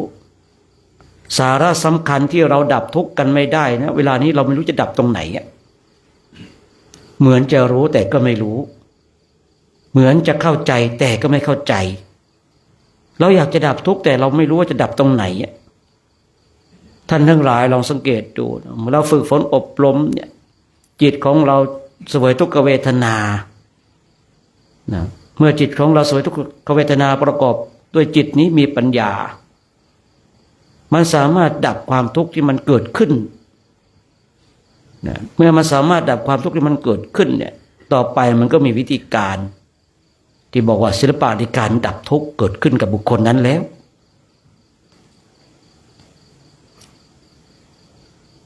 เมื่อศิลปะแห่งการดับทุกข์เกิดขึ้นกับบุคคลนั้นคราวนี้เมื่อเราบำเพ็ญเพียรภาวนาเนี่ยจิตของเรามีปัญญาด้วยบำเพ็ญเพียรภาวนาเมื่อทุกข์เกิดขึ้นเรารู้จักการดับนี่อันนี้คือคุยให้เข้าใจง่ายๆนะคุยให้เข้าใจง่ายๆว่าเราเคยดับมันได้นี่เมื่อทุกข์เกิดขึ้นเราก็ดับมันได้ฝึกฝนอบรมบ่มนิสัยอานาปานสติกรรมฐานเนี่ยบางทีดูถูกไม่ได้นะสามารถทำให้เราได้คณิกะสมาธิสามารถทำให้เราได้อุปจารสมาธิสามารถทำให้เราได้อัปปนาสมาธิแม้แต่ฌานสมาบัติและสิ่งสูงสุดคือเนี่ยเพียงแต่เราดูลมให้ใจเข้าออกเราก็สามารถดับทุกข์ได้คราวนี้ตัวของเราเองบางทีเนี่ยคือเราอยากจะดับทุกข์แต่เราไม่รู้ว่าจะดับตรงไหนไม่เข้าใจจิตก็ไม่มีกำลังแล้วก็ไม่เข้าใจมันก็เลยทำให้เราต้องมาเวียนว่ายตายเกิดอยู่ในวัฏฏะสงสารนี้จึงทำให้เราต้องมาทนทุกข์ทรมานจากธาตุขันธ์ของตนเองทำให้เราต้องมาเศร้าโศกเสียใจจากของรักของชอบใจที่เราต้องพัดพรากกับสิ่งนั้นมันมีแต่ทุกข์พิจารณาโดยแยบคายแล้วทุกสิ่งทุกอย่างทุกข์เหลือเกินมองดูในธาตุในขันธ์ในธาตุสี่ขันธ์ห้าก็มีแต่ทุกข์มองดูภายนอกเห็นผู้คนคนเฒ่าคนแก่คนหนุ่มคนสาวก็มีแต่ทุกข์เมื่อเราเนี่ยเห็นทุกข์เหล่านี้เกิดขึ้นแล้วขึ้นอยู่กับตัวของเราเองว่าเราจะออกจากกองทุกข์ไหมคำตอบอยู่ที่ตัวของเราเองคำตอบไม่ได้อยู่ที่ตัวของผู้พูดฉะนั้นผู้พูดเองยุติการใช้เสียงเพื่อเรานั่งบำเพ็ญเพียรภาวนานั่งดูจิตดูใจของเราไปดูลมให้ใจเข้าลมให้ใจออกไม่ต้องใส่พุทโธก็ได้ท่านทั้งหลายแต่ถ้าเราใส่คำว่าพุทโธเนี่ยพอสุดท้ายเนี่ยเมื่อจิตของเราสงบเราก็ต้องทิ้งพุทโธมันก็อยู่กับลมหายใจแต่บางคนบางท่านก็หายใจเข้าพุทหายใจออกโธได้ไม่เกิดได้เหมือนกันแต่เมื่อฝึกฝนอบรมไปแล้วเนี่ยพุทโธมันก็ต้องทิ้งมันก็ต้องอยู่กับลมหายใจเข้าออกอันนี้ขึ้นอยู่ว่าบุคคลนั้นเนี่ยชอบในลักษณะอย่างไรแต่ถ้าว่าเราเนี่ยดูลมให้ใจเข้าลมให้ใจออกไม่ต้องใส่คำว่าพุทไม่ต้องใส่คำว่าโธก็ได้คือต้องเข้าใจตรงจุดนี้นะก่อนจะจบคือที่เรากำหนดหายใจเข้าพุทหายใจออกโธฝึกฝนอบรมไปเนี่ยมันจะไปถึงจุดหนึ่งเราจะต้องทิ้งคำว่าพุทโธแต่ยังมีลมหายใจอยู่แต่ยังมีลมหายใจอยู่นะไม่ใช่ว่าพุทโธมันหายพร้อมกับลมหายใจนะพุทโธมันจะหายก่อนแล้วลมหายใจนะมันจะหายทีหลังฉะนั้นก็ฝากไว้เอาลมหายใจเนี่ยอานาปานสติกรรมฐานเนี่ยมันเหมาะกับทุกจริตทุกนิสัยทุกเพศทุกวัยทุกคนเพราะทุกคนมีลมหายใจเราไม่ต้องไปหาเครื่องไม้เครื่องมือจากที่อื่นเลยลมหายใจเข้าออกเนี่ยดีที่สุดท่านทั้งหลายผมเองอัศจรรย์ในลมหายใจเข้าออกมากเลยนะมันสามารถทำให้เราเนี่ยได้รู้ได้เห็นได้เข้าใจในสิ่งที่เราไม่เคยรู้ไม่เคยเห็นไม่เคยเข้าใจอัศจรรย์มากลมหายใจเข้าออกเนี่ยเพียงแต่เราจดจ่อจดจ้องอยู่กับลมหายใจเข้าออกอยู่อย่างนั้นแหละผมเองเนี่ยกล้าพูด ลมหายใจเข้าออกเนี่ยชัดเจนบางช่วงบางขณะที่ไม่ได้พูดได้คุยกับใครจิตก็ดูที่ลมหายใจเข้าออกเวลาจะพูดเวลาจะคุยกับบุคคลอื่นมันหยุดที่ลมหายใจแต่มันไปกำหนดพูดคุยโดยคำพูดคุยพอพูดคุยจบประโยคนึงหรือว่าคำหนึ่งปุ๊บมันไม่มีอะไรต่อมันก็กลับมาที่ลมหายใจ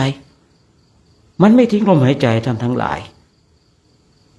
เมื่อเราฝึกจนชำนาญแล้วจะชำนาญหรือไม่ชำนาญกันไม่รู้แต่ว่าเมื่อจิตของเราเนี่ยมันไม่ได้ไปพูดไปคุยกับคนอื่นหรือว่าเราไม่ได้ไปพูดไปคุยกับคนอื่นเนี่ย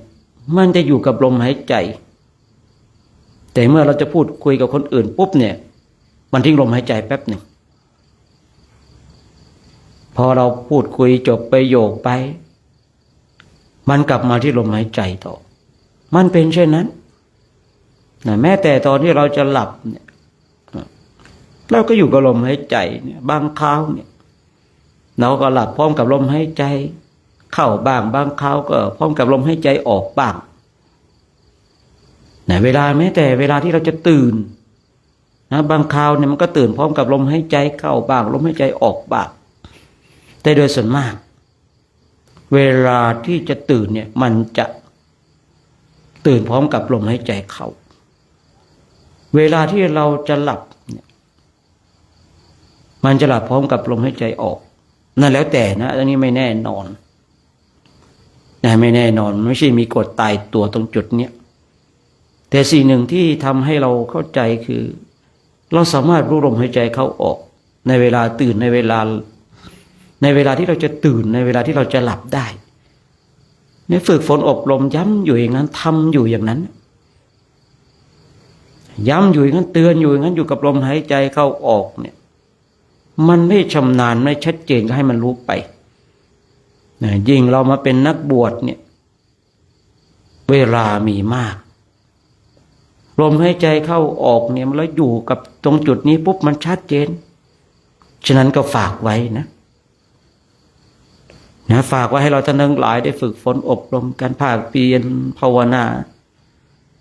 จนกว่าจะได้เวลาในการแผ่เมตตาที่เราก็นั่งบำเพ็ญเพียรภาวนากันนะ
การ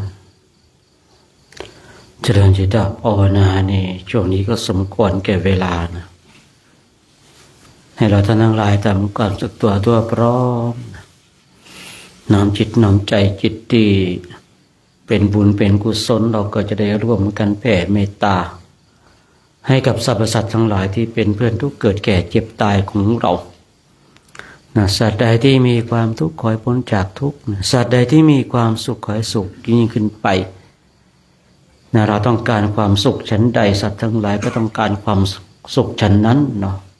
ถ้าเราส่งพลังบุญพลังกุศลที่เราได้กระทำกันให้สรรพสัตว์ทั้งหลายเนาะสัพเพ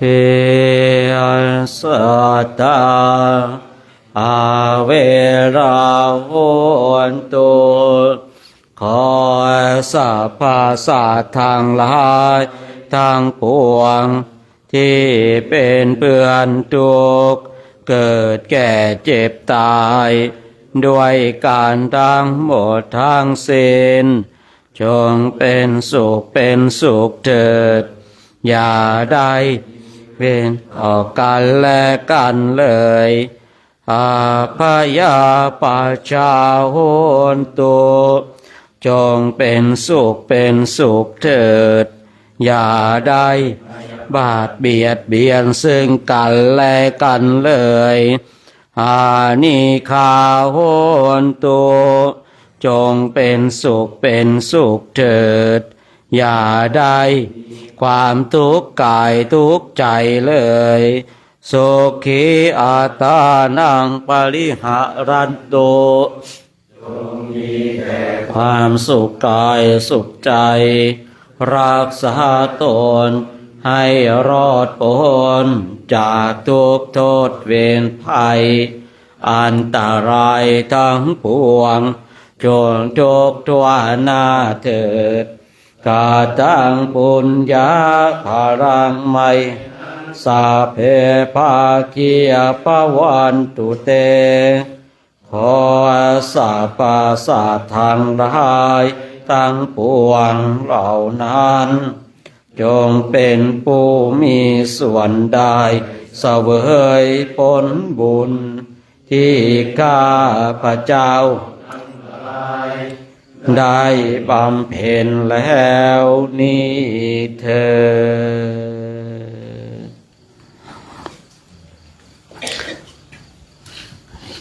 ดยินวันนี้ก็ต้องขออนุโมทนาเนาะกับพระคุณเจ้าของเราพร้อมกับสามเณรแม่ชีแล้วก็อุบาสกอุบาสิกาได้มาร่วมกันสร้างบุญบารมีเนาะปีนี้เป็นบุญเป็นกุศลของคณะสัตยาติโยมหมู่บ้านจอมปิงและก็ใกล้เคียงเนาะมีพระมาพักมีพระมาอาศัยพรุ่งนี้ออกเดินทางนะไปวัดนู้นนะไอ้วัดอะไรนะวัดเดี๋ยวนึกก่อนดูก่อนวัดนาบอนเดี๋ยวก่อนนาบอนเนาะนู่นไปตรงนู้นอยู่ตรงไหนก็ไม่รู้นะพวกนี้ใครจะตามไปทำวัดสวดมนต์ก็ได้นะ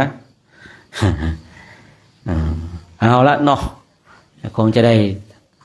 ร่วมกันทำวัดสวดมนต์ในช่วงภาคเย็นของวันนี้เนี่ยให้เราคุกเข่าพนมมือขึ้นนะ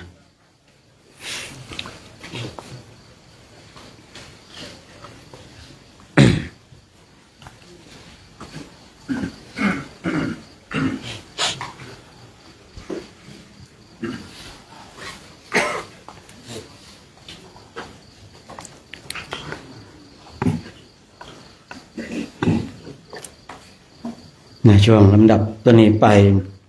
เราท่านทั้งหลายก็จะได้ร่วมกัน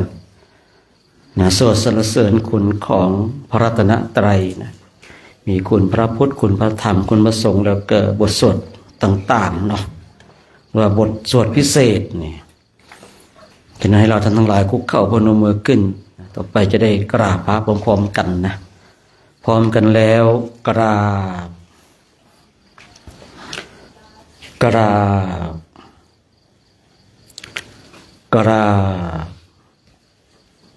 ปิดหนังสือไปที่หน้า17นะหน้าที่17นะ17นะโยโสภะคะวาอะระหังสัมมาสัมพุทโธพระผู้มีพระภาคเจ้านั้นพระองค์ใดเป็นพระอรหันต์ตรัสรู้เองโดยชอบแล้วสวากขาโตเยนะภะคะวะตาธัมโมพระธรรมคือศาสนาที่พระผู้มีพระภาคเจ้านั้นพระองค์ใดตรัสไว้ดีแล้ว โสปฏิปันโนยาสาปะคะวะโตสาวกสังโฆผู้ทรงธรรมวินัยซึ่งเป็นสาวกของพระผู้มีพระภาคเจ้านั้นหมู่ใดเป็นผู้ปฏิบัติดีแล้วตามมายังภคะวันตาสัทธัมมังสัสสังฆังเอียเมหิสการเรหิยาธาระหังอาโรปิเตหิอาภิปุยชยามาข้าพระเจ้าบูชาอย่างยิ่งซึ่งพระผู้มีพระภาคเจ้าพร้อมทั้งพระธรรมและพระอริยสงฆ์เจ้าทั้งหลายด้วยเครื่องสักการะเหล่านี้ข้าพระเจ้าได้ยกขึ้นประดิษฐานไว้ดิบแล้วในที่อันสมควรอย่างยิ่งเช่นนี้สาธุโนพันเตภควาสุจิราปารินิพพุตโตปิพระผู้มีพระภาคเจ้าพระองค์นั้นแม้ปรินิพพานนาแล้วก็ตามข้าแต่พระองค์ผู้เจริญซึ่งยังประโยชน์อันยิ่งใหญ่แก่สาธุชนทั้งหลายปาชิมาชนะตานุกะปามานาสาเอียเมสการเรทุกขตาปัญนาการะโพเทปฏิคันหาตุขอจงรับเครื่องสักการะบรรณาการของคนยากทั้งหลายเหล่านี้ด้วยเพื่ออนุเคราะห์แก่ประชุมชนผู้เกิดแล้วในภายหลังด้วยอัมหากังทิคารตาอิทายาสุขายาเพื่อประโยชน์เพื่อความสุขแก่ข้าพระเจ้าหลายละนานเถิดอะระหังสัมมาสัมพุทโธภควาพระผู้มีพระภาคเจ้าเป็นพระอรหันต์ดับเพลิงกิเลสเพลิงทุกสิ้นเชิงตรัสรู้ชอบได้โดยพระองค์เองพุทธังภวันตังอภิวาเทมิข้าพระเจ้าปิวาทพระผู้มีพระภาคเจ้าผู้รู้ผู้ตื่นผู้เบิกบานกราบสวากขาโตภควตาธัมโมพระธรรมเป็นธรรมที่พระผู้มีพระภาคเจ้าตรัสไว้ดีแล้วธรรมอังนะมัสสามิข้าพระเจ้านมัสการพระธรรมกราบสุปฏิปันโนภควโตสาวกสังโฆพระสงฆ์สาวกของพระผู้มีพระภาคเจ้าปฏิบัติดีแล้ว สังฆังนามามิข้าพระเจ้านอบน้อมพระสงฆ์กราบเปิดหน้าต่อไปนะหันดามยังบุตตสาปะคะวะโตบุปภาคณมการังกะโรมะเสนะโมตัสสะภะคะวะโตอะระหะโตสัมมาสัมพุทธัสสะนะโมตัสสะภะคะวะโตอะระหะโตสัมมาสัมพุทธัสสะนะโมตัสสะภะคะวะโตอะระหะโตสัมมาสัมพุทธัสสะขอนอบน้อมแด่พระผู้มีพระภาคเจ้าพระองค์นั้นซึ่งเป็นผู้ไกลจากกิเลสตรัสรู้ชอบได้โดยพระองค์เองธรรมยังพุทธานุสตินยังกะโรมะเสทางโคปานาภาคาวันตังเอวังกัลยาโนเกียรติสัทโธอภุคาโตก็กิตติศัพท์อัจงามของพระผู้มีพระภาคเจ้านั้นได้ฟงไปแล้วอย่างนี้ว่าอิติปิโสภควาเพราะเหตุอย่างนี้อย่างนี้พระผู้มีพระภาคเจ้านั้นอรหังเป็นผู้ไกลจากกิเลสสัมมาสัมพุทโธเป็นผู้ตรัสรู้ชอบได้โดยพระองค์เองวิชชาจารณะสัมปันโนเป็นผู้ถึงพร้อมด้วยวิชชาและจารณะสุขโตเป็นผู้ไปแล้วด้วยดีโล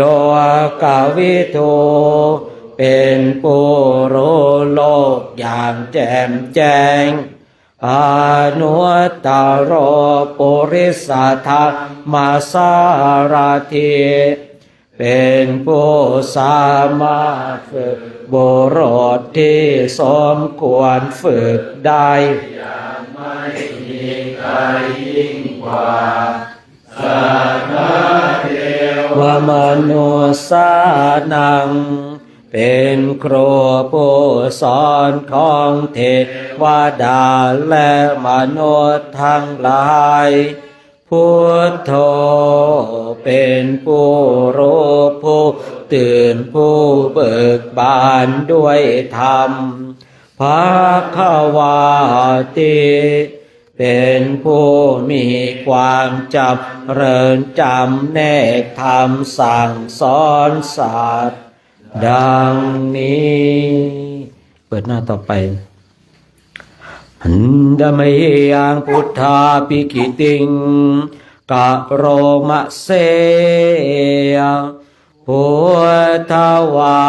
ราหันตาวรตาทิคุณาปิยุตโตพระพุทธเจ้าประกอบด้วยคุณมีความประเสริฐแห่งอรหันตคุณเป็นต้นสุทธาพิยานการุณาหิสมาคตาโตมีพระองค์อันประกอบด้วยพระญาณและพระกรุณาอันบริสุทธิ์โพเทสิโยสุชนตา กามลังวาโสโรพระองค์ได้ทรงกระทำชนที่ดีให้เบิกบานโดดอาทิตย์ทำบัวให้บานวันธามาหังตามรณะศิราสาชิเนทังข้าพระเจ้าไหว้พระชินสีผู้ไม่มีกิเลสพระองค์นั้นด้วยเสียงกล่าวพุทโธโยสาปปานินาสารนังเขมามุตตะมังพระพุทธเจ้าพระองค์ใดเป็นสารณะอันเกษมสูงสุดของสัตว์ทั้งหลายปาธามานุสติทานาวันทามิตังสิเรนะหังข้าพระเจ้าไหว้พระพุทธเจ้าพระองค์นั้นอันเป็นที่ตั้งแห่งความระลึกองค์ที่หนึ่งด้วยเสียงกล่าวพุทธาสาหายสามิตาโส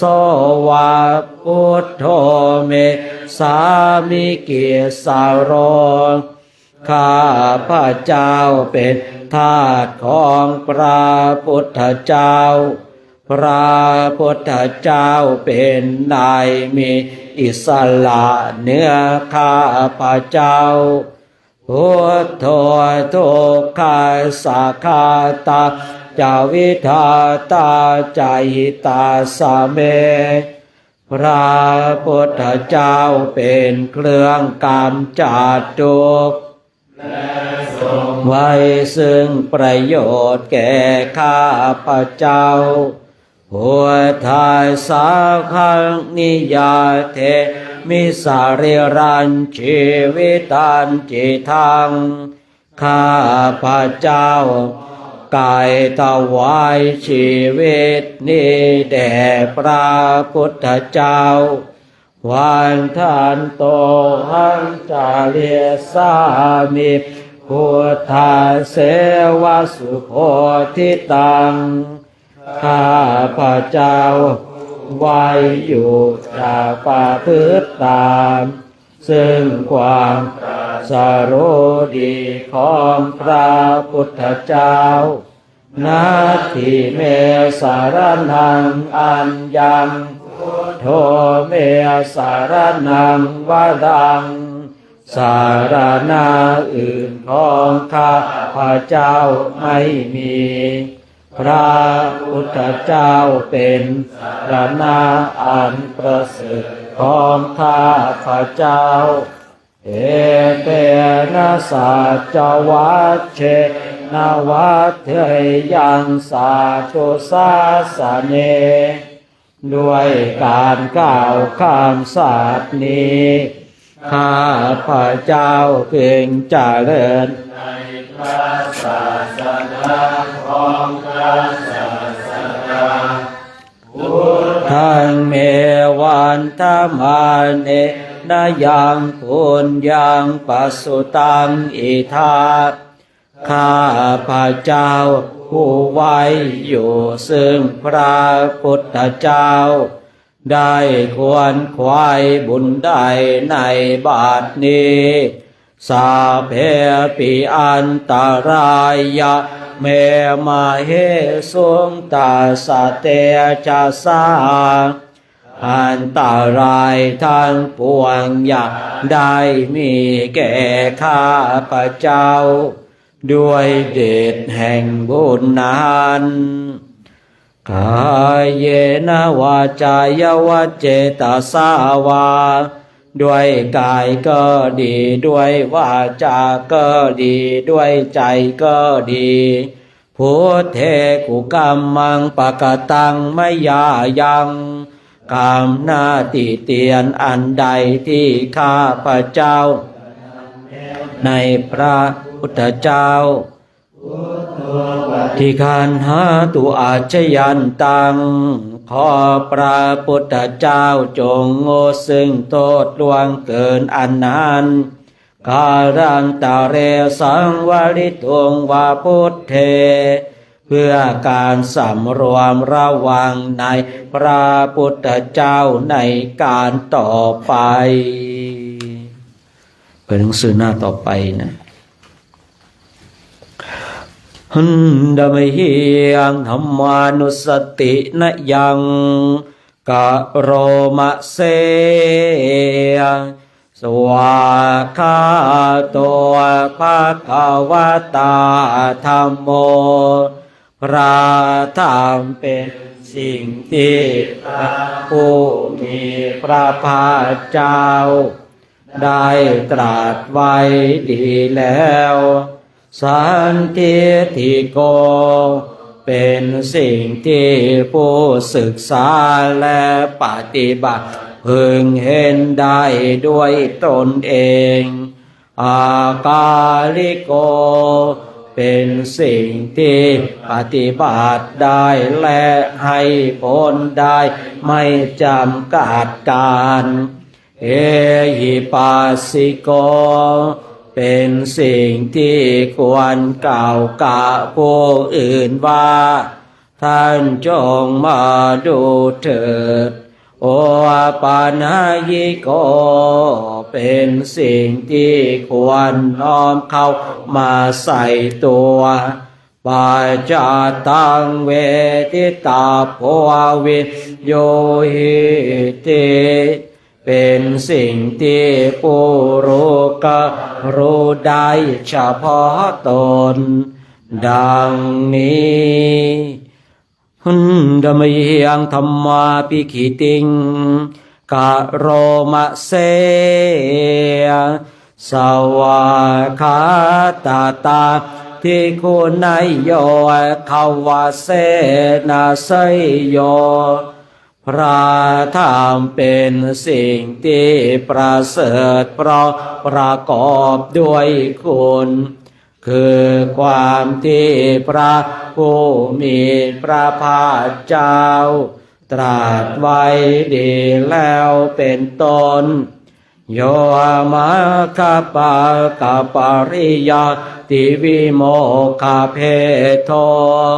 เป็นธรรมอันจำแนกเป็นมรรคผลปริยัติและนิพพาน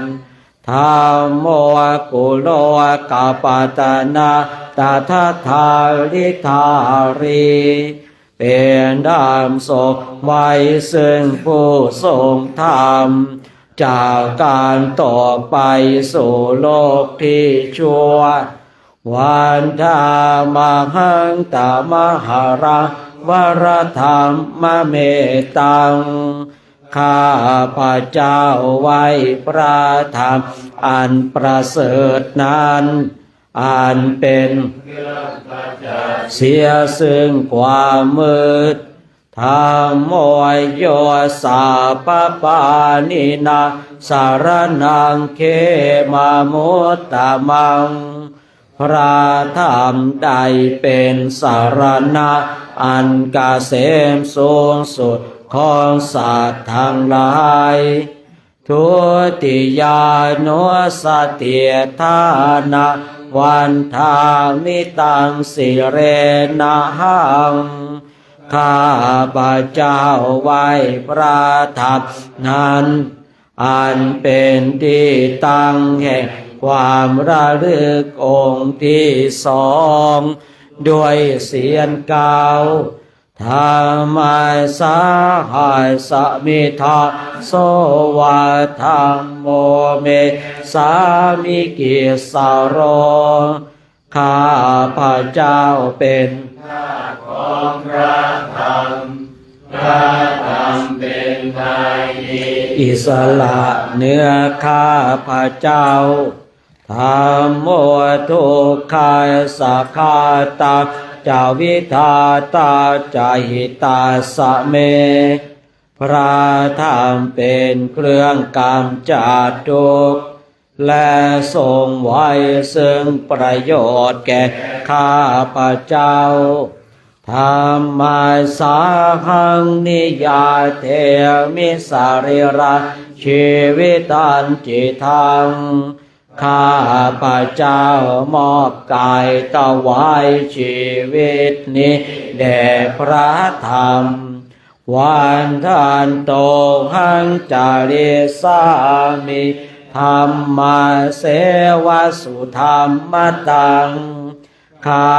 พเจ้าผู้ไว้อยู่จากประพฤติตาม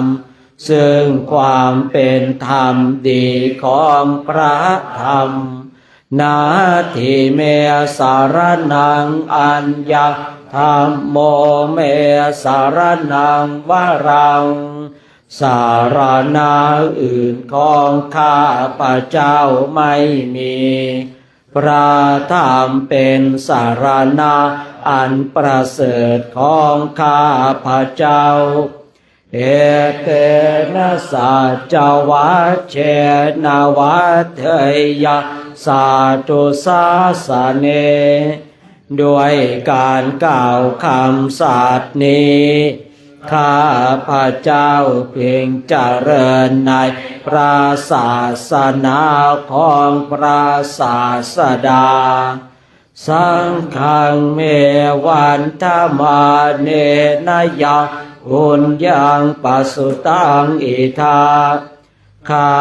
พเจ้าผู้ไว้อยู่ซึ่งพระธรรมได้คนควายบุญใดในบัดนี้สัพเพ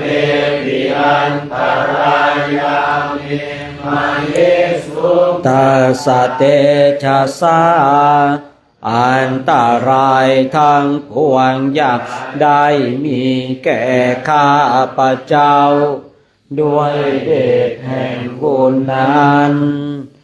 กายเยนะวาจายวเจตสาวาด้วยกายก็ดีด้วยวาจาก็ดีด้วยใจก็ดีธรรมเมกุกรรมังปะกตัมมยายังกรรมนาติเตียนอันใดที่ข้าพเจ้าทำแล้วในพระธรรมโอปฏิคันหาตุอาชยันตังขอพระธรรมจงโง่ซึ่งโทษล่วงเกินอันนั้นกาลันตะเรสังวลิตงวัธรรมเม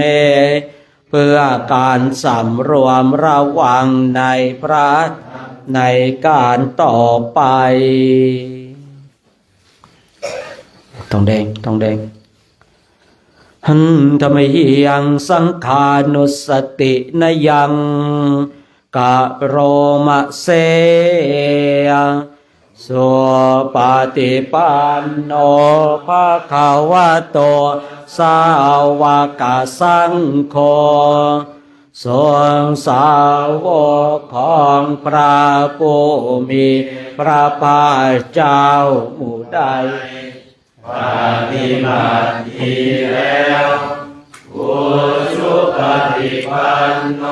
ภะคะวะโตสาวกสังโฆทรงสา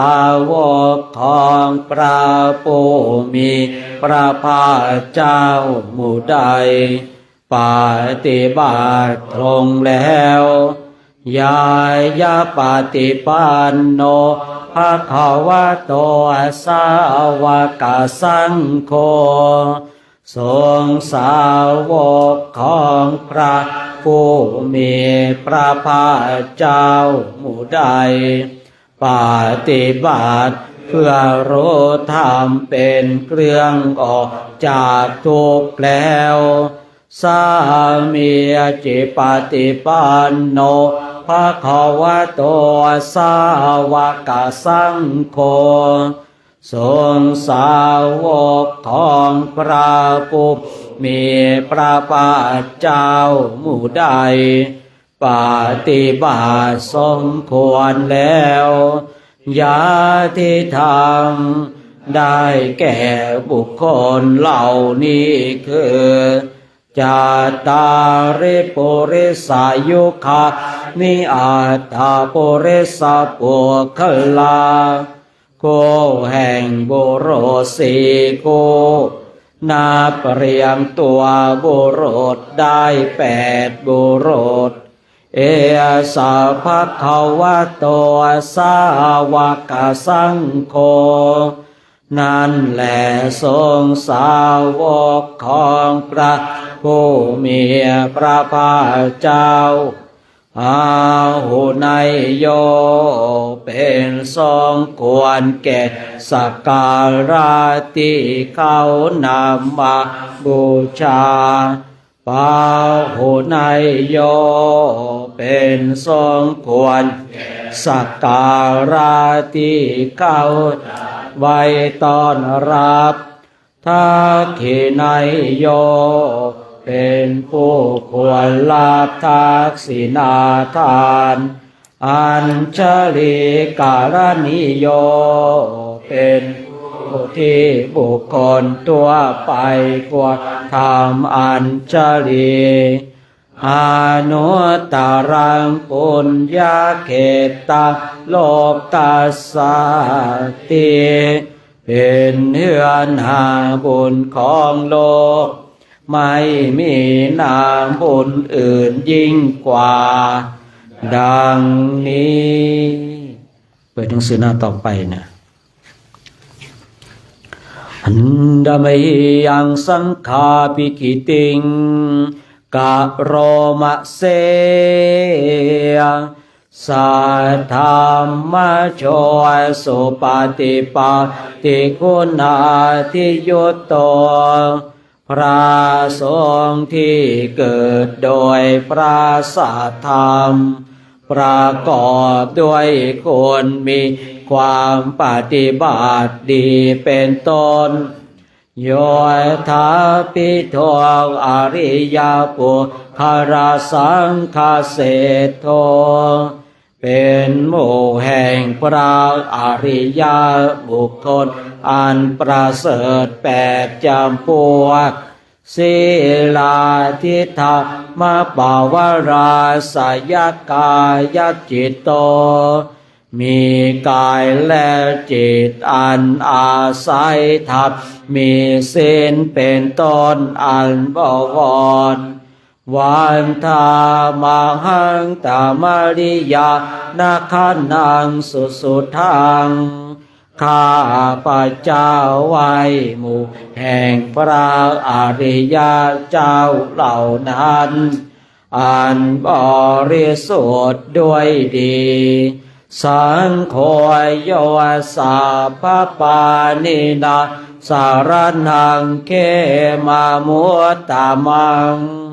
พระสงฆ์หมู่ใดสารณะอันเกษมสูงสุดของสัตว์ทั้งหลายตาติยานุสติทานาวันทามิตังสิเลนาหังข้า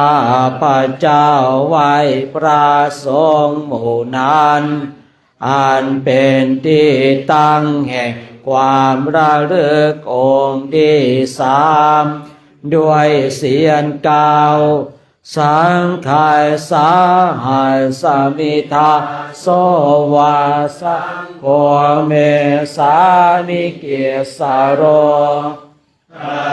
พระเจ้าเป็นทาสของพระสงฆ์พระสงฆ์เป็นนายมีอิสระเหนือข้าพระเจ้าสังโฆทุกขาสักขาตาจาวิทาตาจาหิตาสะเมพระสงฆ์เป็นเครื่องกำจัดทุกข์และทรงไว้ซึ่งประโยชน์แก่ข้าพระเจ้าสังฆาสาหังนิยาเทมิสาริรันชีวิตันจิตังข้าพระเจ้ากายถวายชีวิตนี้แด่พระสงฆ์ว วันทันโตหังจาริสามิสังฆาโสปฏิปันนตังข้าพระเจ้าผู้ไว้อยู่จากประพฤติตามซึ่งความปฏิบัติดีของพระสงฆ์นาทิเมสารนังอัญญังโคเมสารนังวรังสารณะอื่นของข้าพระเจ้าไม่มีพระสงฆ์เป็นสารณะอันประเสริฐของข้าพระเจ้าเตนะสัจวัชเชนะวัฏเถยังสาธุสาสเนด้วยการกล่าวคำสัตย์นี้ข้าพระเจ้าเพ่งเจริญในพระศาสนาของพระศาสดาขังเมวันตมาเนนายังพุญยังปัสสุตังอิทาข้าพระเจ้าไว้อยู่ซึ่งพระสงฆ์ได้ควรขวายบุญได้ในบัดนี้สาเพปิอันตรายาเมมาเหสวงตาสาเตชะสาอันตรายทางปวงจะได้มีแก่ข้าพระเจ้าด้วยแห่งบุญนั้นกายเยนะวาจายวาเจตสาวาด้วยกายก็ดีด้วยวาจาก็ดีด้วยใจก็ดีเคกุกัมมังปะกตังมยายังกางหน้าติเตียนอันใดที่ข้าพระเจ้ากระทำแล้วในพระสงฆ์สังโฆปฏิคันหตุอาชยันตังขอพระสงฆ์จงโง่ซึ่งโทษล่วงเกินอันนั้นกาลันตาเรสังวริทงวัคเคเพื่อการสำรวมระวังในพระสงฆ์ในการต่อไปเปิดหนังสือหน้าต่อไปหน้าที่30นะ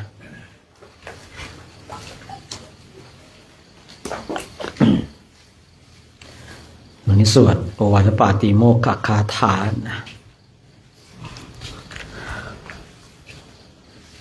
หันธรรมเฮยังโอวาทปาติโมกขคาถาโยโนมะเส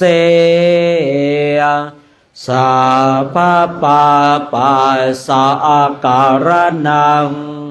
การไม่ทำบาปทั้งปวงกุศลสุปัสสะปะทาการทำกุศลให้ถึงพร้อมสาจิตตาปริโยทัปนังการชำระจิตของตนให้เข้ารอบเอตังพุทธานาสาสนังทำ3อย่างนี้เป็นคำสั่งสอนของพระพุทธเจ้าทั้งหลายขันติปรมังตโปติติฆาขันติคือความอดกั้นเป็นธรรมเผากิเลสอย่างยิ่งนิพพานังปรมังวัฏันติพุทธาผู้รู้ทั้งหลายกล่าวพระนิพพานว่าเป็นธรรมอันยิ่งนาหิปาปัสปโรปาคาติผู้กำจัดสัตว์อื่นอยู่ไม่เชื่อว่าเป็นบัณฑิชิตเลยสามโนโหติปัลละวิเหทยันโตผู้ทำสัตว์อื่นให้ลำบากอยู่ไม่เชื่อว่าเป็นสมณะเลย อาโนปวาโทอาโนปคาโตการไม่พูดร้ายการไม่ทำร้ายปาติโมกเกจะสังวโรการสำรวมในปาติโมกข์มาตัญญุตาจะภัตตาสามิงความเป็นผู้รู้ประมาณในการบริโภคปันตัญจะสยนาสนังการนอนการนั่งในที่อันสงัดอาทิจิตเตจะอาโยโคความมั่นประกอบในการทับจิตให้ยิ่งเอตังพุทธานาสาสนังทำอกอย่างนี้เป็นคำสั่งสอนของพระพุทธเจ้าทั้งหลายเปิดหนังสือหน้าต่อไปหน้าที่32หน้าที่32นะสัพเพสังขาราอนิจจา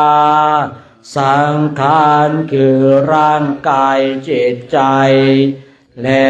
รูปธรรมนามธรรมทั้งหมดทั้งสิ้นมันไม่เที่ยงเกิดขึ้นแล้วดับไปมีแล้วหายไปสัพเพสังขาราทุกขาสังขารคือร่างกายจิตใจและรูปธรรมนามธรรมทั้งหมดทั้งสิ้นมันเป็นทุกข์ทนยากเพราะเกิดขึ้นแล้วแก่เจ็บตายไปสัพเพธัมมาอนัตตาสิ่งทั้งหลายทั้งปวง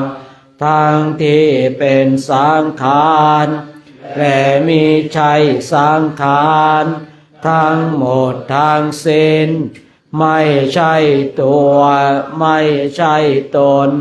ไม่ควรถือว่าเราว่าของเราว่าตัวว่าตนของเราอาทุวังชีวิตัง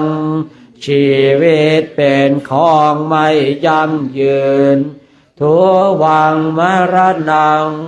ความตายเป็นของยั่งยืนอาวาสังมายามริตพังอันเราจะพึงตายแน่แท้มรณะปริโยสานังเมชีวิตังชีวิตของเรามีความตายเป็นที่สุดรอบชีวิตังเมอนิยตังชีวิตของเราเป็นของไม่เที่ยงม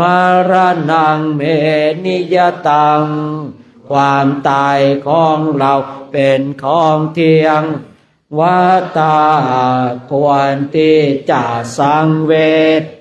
อายังกายโยร่างกายนี้อาจิรังมิได้ตั้งอยู่นานอาเปตวิญญาโนขันปราศจากวิญญาณโชตโธอันเขาทิ้งเสียแล้วอาทิเสสติจากนอนทับปาทวิงซึ่งแผ่นดินกาลิงขลังอิวาประดุจดังว่าท่อนไม้และท่อนฟืนนิรัตถังหาประโยชน์มิได้หน้าที่38นะหน้าที่38นะในบทนี้นี่นะสวดแล้วนะนำไปพิจารณานะนี่เป็นเรื่องของเราเลยนะเรื่องนี้นะศึกษาเรื่องบทนี้เข้าใจเนี่ยเราจะเข้าใจในชีวิตของเราและการเป็นอยู่ของคนทั้งหลายนะ หันดามยังอภินาปัจเจเวคโนปาทังพนอมะเสชาราธรรมโม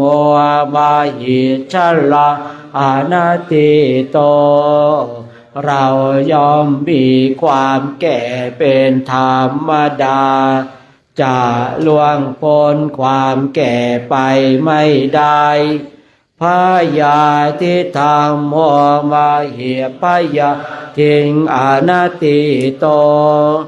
เราย่อมมีความเจ็บไข้เป็นธรรมดาเราจะล่วงพ้นความเจ็บไข้ไปไม่ได้มรณะธรรมโมมาหิมรณังอนัตติโตเราย่อมมีความตายเป็นธรรมดาเราจะล่วงพ้นความตายไปไม่ได้สาเพหิเมปิเยหิมนาเปหินานาภาโววินาภาโวเราจำต้องละเว้นความเป็นต่างๆคือว่าจำต้องพัดพรากจากของอันเป็นที่รักที่พอใจทางสิ้นทางพวงไปกามสโกมาหิเราย่อมมีกรรมเป็นของตนกามทายาโทเราย่อมมีกรรมเป็นทายาทคือมีกรรมเป็นผู้ติดตามให้ผลกามโยนิเราย่อมมีกรรมเป็นแทนเกิดคือมีกรรมเป็นผู้ติดเกิดในถิ่นที่ต่างกันกามพันโทเราย่อมมีกรรมเป็นเผ่าพันธุ์และพวกพ้องกามปฏิสารโนเราย่อมมีกรรมเป็นเครื่องยุยงส่งเสริมเป็นที่พึ่งที่อาศัยยังกัมมังกะเรสามิกัลลยานังวะปาปะกังวาเราจะกระทำกรรมอันใดไว้ไม่ว่าบุญหรือบาปดีหรือชั่วก็ตามตาสะทายาโทภเวสามิเราจะต้องเป็นทายาทคือเป็นผู้รับผลของกรรมอันนั้นเอวังอัมหิปินาหังปัจจเวคิตพังเราเบื้องพิจารณาทำอย่างนี้เนืองทุกวันเถิดเอาหน้าที่77อีกสักบทหนึ่งเนาะ77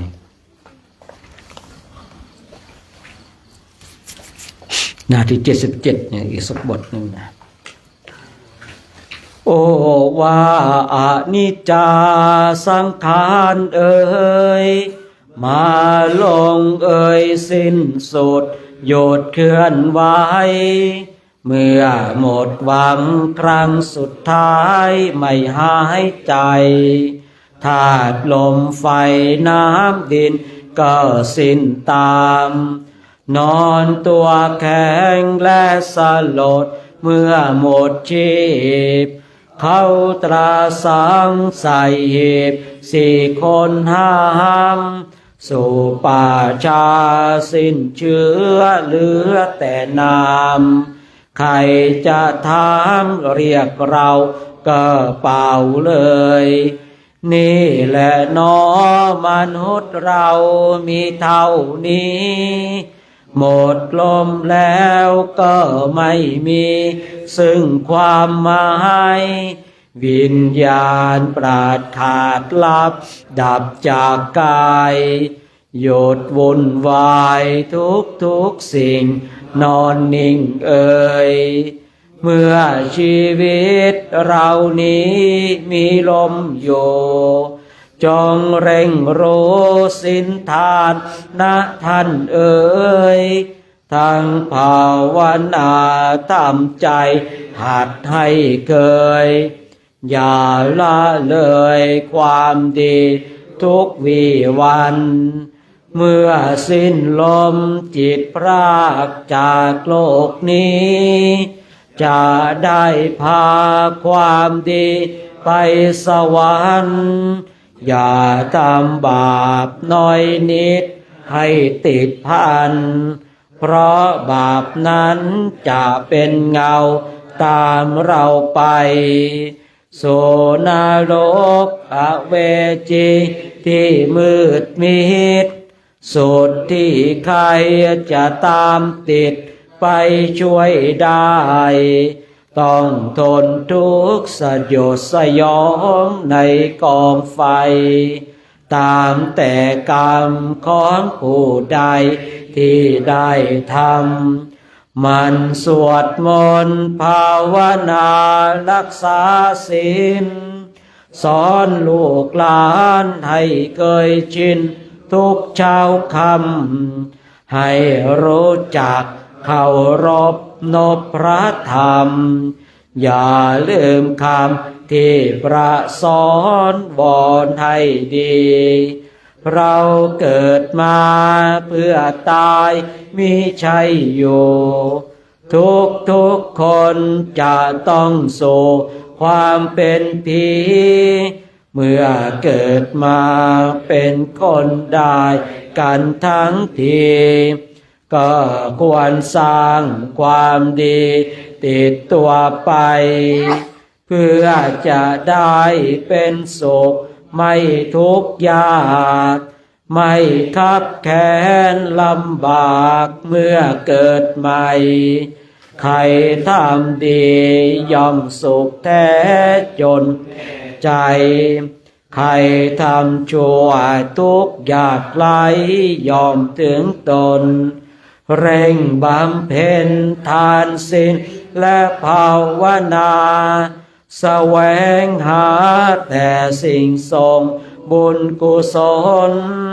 ทรัพย์ภายนอกเป็นของโลกโศกละคนทรัพย์ภายในประดับตนพ้นทุกข์เอ่ยทรัพย์ภายในประดับตนพ้นทุกข์เอ่ยเนาะ95กรวดน้ำตอนเย็นหน้าที่95นะกรวดน้ำตอนเย็นกันนะ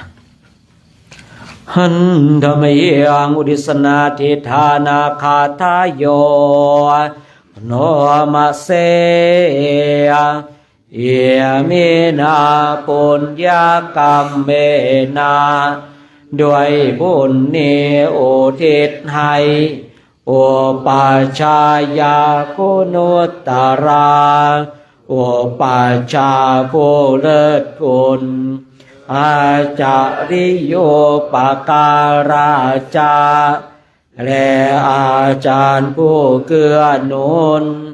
มาตาปิตาจยาตากา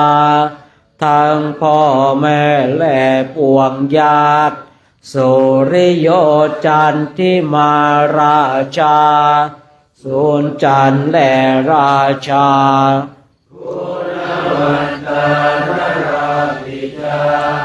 ผู้ทรงคุณหรือสูงชาธรรมมาราชาอินทาจาพรหมาและอินทาราชโลกาปาราชเทวตาทั้งถวยเทพและโลกบาลยะโมมิตามนุสาจาโยมราชมนุษย์มิตรมาชาตาเวริกาปิจาผู้เป็นกลางผู้จองผ่านสาเพสัตตาสุขีหนตุขอให้เป็นสุขสารทุกตัวนาอย่าทุกทนผ ปุญญานิปกตานิเมบุญพองที่ข้าตามจงช่วยอำนวยสุปปนสุขังจติวิทังเทนโตให้สุขสามอย่างล้นขีปังปาเปทโวมตังให้รู้ถึงนิพพานพันอิมินากรรมเมนาด้วยบุญนี้ที่เราทำอิมินาอุติเสนาจาและอุทิศให้ปวงสัตว์เขปาหันสุรเพเจวาเราผ่านได้ซึ่งการตัดตัณหุปาทานาเชทนังตัวตัณหาอุปาทานเยสันตาเนหินาธรรมาสิ่งชั่วในดวงใจยาวานิพานาโตมะมังกว่าเราจะถึงนิพพานสันตุสัพพทาเยวามาร่ายสิ้นจากสันดานยัตถาชาโตภเวภเวทุกภพที่เราเกิดผู้ชุจิตตังสติปัญญามีจิตตรงและสติทั้งปัญญาอันประเสริฐสัลเลโควิริยามหินาพร้อมทางความเพียรเลิศเป็นเครื่องขูดกิเลสหายมาลาลาพันตุโนกาสังโอกาสอย่าเพิ่งมีแก่หมู่มารสิ้นทั้งหลายกาตุนจาวิริเยสุเมเป็นช่องประตูสลายทำลายล้างความเพียรโจมพุทธาทิปาวโรนาโตพระพุทธผู้บวรนาถธัมโมนาโตวรุตตโมพระธรรมที่อุดมนาโทปัจเจกพุทโธจาพระปัจเจกพุทธสมสังโฆนาโตตโรมะมังโตพระสงฆ์ที่พึงพยองเตโสตมานุภาเวนะด้วยอานุภาพนั้นมาโรกาสังละพันตุมาอุมานอย่าได้ช่องทัสสะปุญญานุภาเวนะด้วยเดชบุญทั้ง10 ปองมาโรกาสังละพันตุมาเปิดโอกาสแก่มารเธอต่อไปเราจะได้ร่วมกันอาราธนาพระกรรมฐานนะพุทธาราธนานังธัมมาราธนานังสังฆาราธนานัง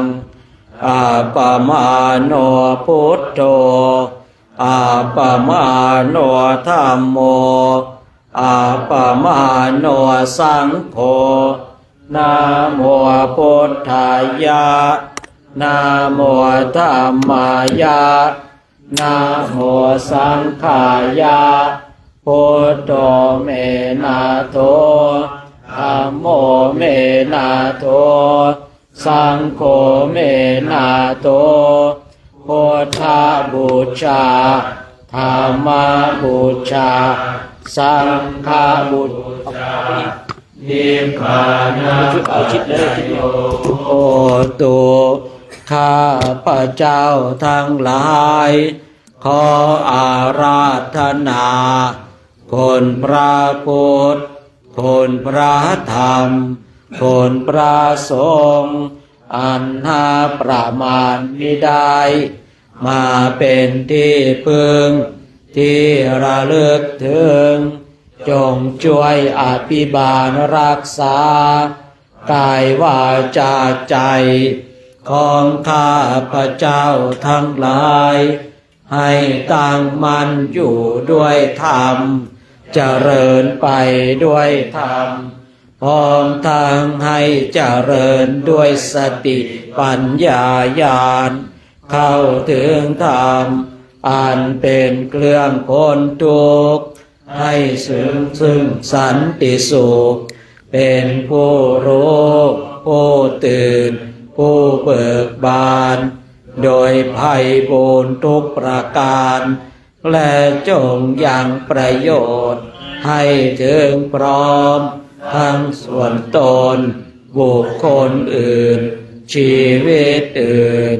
อันเป็นเพื่อนทุกข์แก่เจ็บตายด้วยกันทั้งหมดทั้งสิ้นตลอดกาลนานเถิดการธรรมสวดมนต์ในคำวันนี้ก็สมมติจุติไว้เพียงเท่านี้เนาะ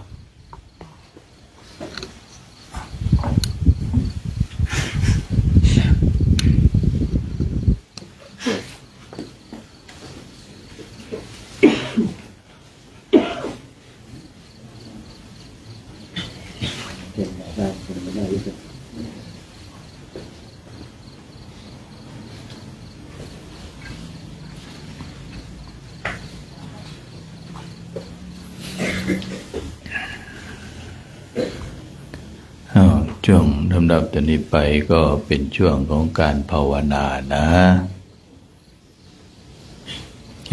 ญาติโยมที่มาร่วมทำวัดกันก็ดีญาติโยมที่อยู่ทางบ้านทางจองที่กำลังดูและร่วมทำวัดสวดมนต์กันก็นั่งภาวนาพร้อมกันเลยนะก็ให้เราท่านทั้งหลายเอาขาฝ่าวางบนขาซ้ายมือฝ่าวางบนมือซ้ายนั่งให้กายของเราตรงนะแล้วก็นั่งหลับตากันหลับตาหรือว่าภาวนาไปด้วยฟังธรรมไปด้วยเพื่อเป็นเครื่องเตือนจิตไม่ให้จิตของเรานั้นมันส่งออกไปข้างนอกซึ่งว่าในครั้งของหลวงปู่มั่น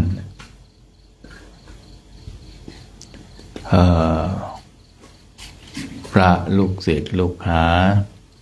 ก็จะไปฟังธรรมกันนะท่านฟังท่านไม่ได้คุยก็คือนั่งสมาธิกันฟังครูบาอาจารย์บรรยายกันไป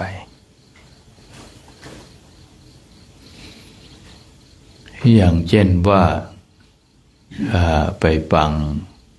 นะลูกศิษย์ของท่านคือหลวงปู่ฉลวยสุธรรมโมที่หัวหินวัดป่าวไลท่านก็จะ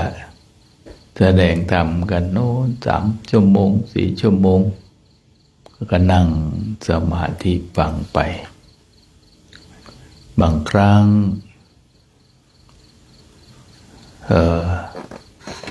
องค์เทศไม่เป็นไรแต่ว่าผู้ฟังนี่สิหลับเพราะเป็นกลางคืนเนาะค่ำๆอย่างเงี้ยจะมาได้บรรยากาศดีแล้วก็เราท่านทั้งหลายก็ต้องภาวนาไปด้วยให้ท่านทั้งหลายได้ภาวนาเพราะว่าพระนั้นที่ได้บอกเล่ามานั้น ท่านฝึกภาวนากลางวันฝึกปฏิบัติกันกลางคืนก็มาฟังธรรมทีนี้ในยุคที่เวลาเนี่ยมันเปลี่ยนแปลงไปคือคนมีเวลาน้อยนะเราก็มาร่วมด้วยช่วยกันฝึกไปด้วยก็คือดูลมหายใจเข้าหายใจออกให้ได้สองอย่างพร้อมกันหายใจเข้าหายใจออกดูเนี่ยลมหายใจของเราเนี่ยลมหายใจที่เราหายใจเข้าหายใจออกเราดูเพื่อให้รู้ให้ความรู้สึกที่ลมเห็นลมเข้าลมออกก็เพื่อที่ว่าเป็นเครื่องฝึกสติฝึกสัมปชัญญะในการให้เราเนี่ยตื่นตัวนะไม่ใช่ว่าถ้าเราขาดสังเกตไปว่าถ้าเราขาดสติไปนะเราก็จะหลับไปบ้างบางทีหูได้ยินบ้างนะแต่ว่าไม่เห็นกายของตนเองนั่งอย่างเช่นว่าบางครั้งที่เรานั่งโงกเงกกันถามว่าเราได้ยินไหมได้ยินแต่ความตื่นไม่มีความตื่นไม่มีนะเรียกว่าธรรมะสติสัมปชัญญะไม่ได้ประกบคู่กันก็คือว่าตื่นนั่นเองถ้าที่เราแปลกันว่าสติคือการระลึกได้สัมปชัญญะก็คือความรู้ตัวทั่วพร้อมตอนนั้นแสดงว่าเรามีแต่สติระลึกได้ฟังเสียงได้แต่ขาดสัมปชัญญะคือความรู้ตัวทั่วพร้อมเนี่ยรู้ตัวคือตื่นนั่นเองตื่นดูนะถ้าจิตของเราสงบก็จะเห็นนะเห็นลมชัดเจนแล้วก็จะเบาแสดงว่ากายของเราเบาใจของเรามีสมาธิเมื่อเราเห็นลักษณะอย่างนี้โดยความรู้สึกอย่างนี้เราก็จะได้ท้อถอยหรือดีใจก็ยังคงประพฤติปฏิบัติบำเพ็ญอยู่อย่างนั้นประพฤติปฏิบัติบำเพ็ญอยู่รู้อยู่เห็นอยู่เพื่อปฏิบัติจนเข้าใจ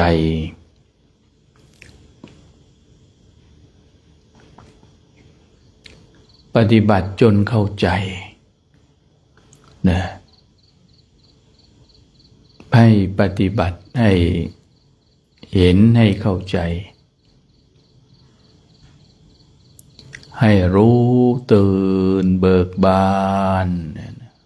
นะมีความรู้ความเข้าใจไม่ต้องไปใส่ใจเรื่องอื่นเรื่องอะไรไม่ต้องไปให้มันตื่นจริงๆรู้ตื่นอยู่ขณะปัจจุบันนะเบาสบายนะให้เราเพ่งให้เรามองให้เราดูไปความรู้ของเรา เราเห็นจิตของเราเบาสงบลงเรื่อยๆก็ให้รู้ไปสงบลงก็รู้ว่าสงบไม่ให้ดีใจแล้วก็ไม่ให้เสียใจเมื่อจิตมันส่งออกไปที่อื่นเสียใจเราก็ไม่เอาดีใจเราก็ไม่เอาขณะที่เรานั่งเนี่ยดีใจก็ไม่เอาเสียใจก็ไม่เอาที่เรานั่งนะที่เรานั่งสงบเย็นธรรมของเราอยู่อย่างนี้ปฏิบัติอยู่อย่างนี้อันนี้ท่านเรียกว่าวางใจวางใจแม่ใจของเรามันวุ่นวายให้ใจของเรามองเห็นโดยสภาพโดยความเป็นจริงใจไม่ต้องไปวุ่นไปทุกข์ร้อนคือให้รู้ถ้าเราเห็นอยู่อย่างนี้รู้อยู่อย่างนี้เราก็จะปฏิบัติได้ถ้าเรารู้เราเห็นเราไม่ได้ปฏิบัติได้พบได้เจอเราก็จะไม่เห็นไม่เข้าใจสภาวะจิตของเราเพราะอานาปานสติเนี่ย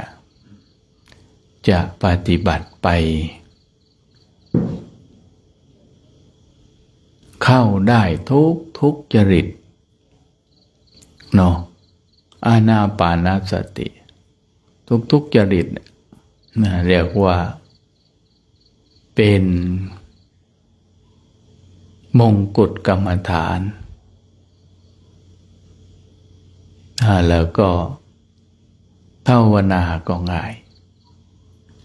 ยิ่งเราหายใจเข้าหายใจออกหายใจเข้านะหายใจออกโมนะโมอยู่ในใจของเรานะหายใจเข้านะหายใจออกโมนะโมนะโมอยู่ในใจนะนะโมเนี่ยอยู่ในใจของเรา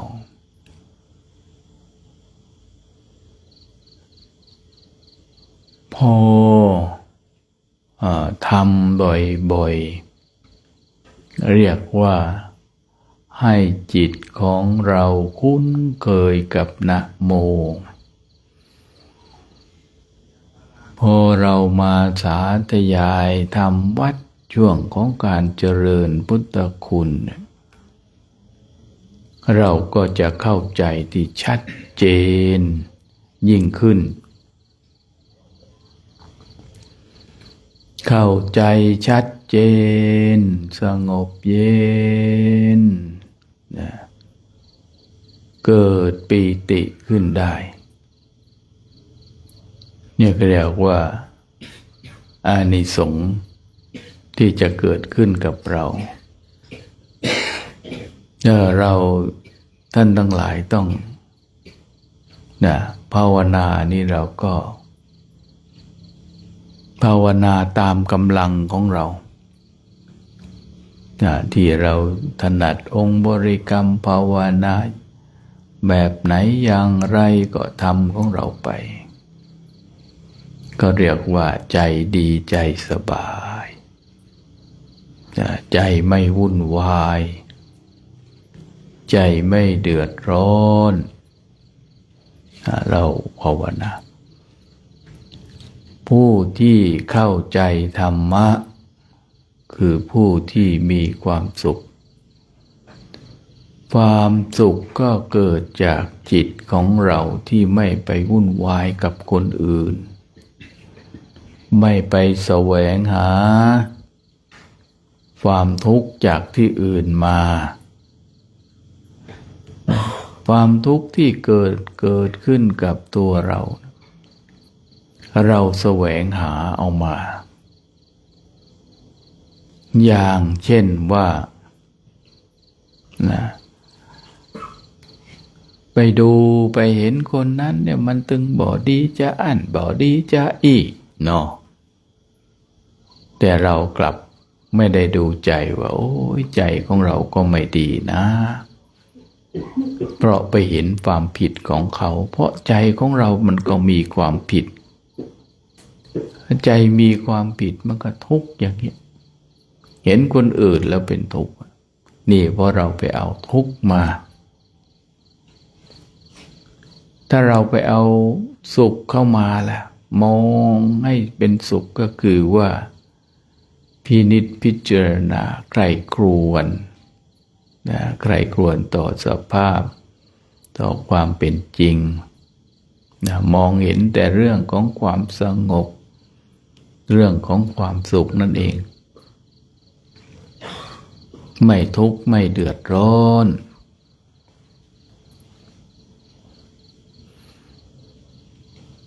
นะไม่ทุกข์ไม่เดือดร้อนอะไรถ้าเรามองเห็นคนอื่นมีความสุขอย่างเช่นว่าเราเห็นพระคุณเจ้าโอ้พระคุณเจ้าเห็นข้อวัดของท่านตื่นตี 3:30ตี 4มาพร้อมสาธยายมนต์หรือว่านั่งกรรมฐานภาวนากันจนรุ่งเช้า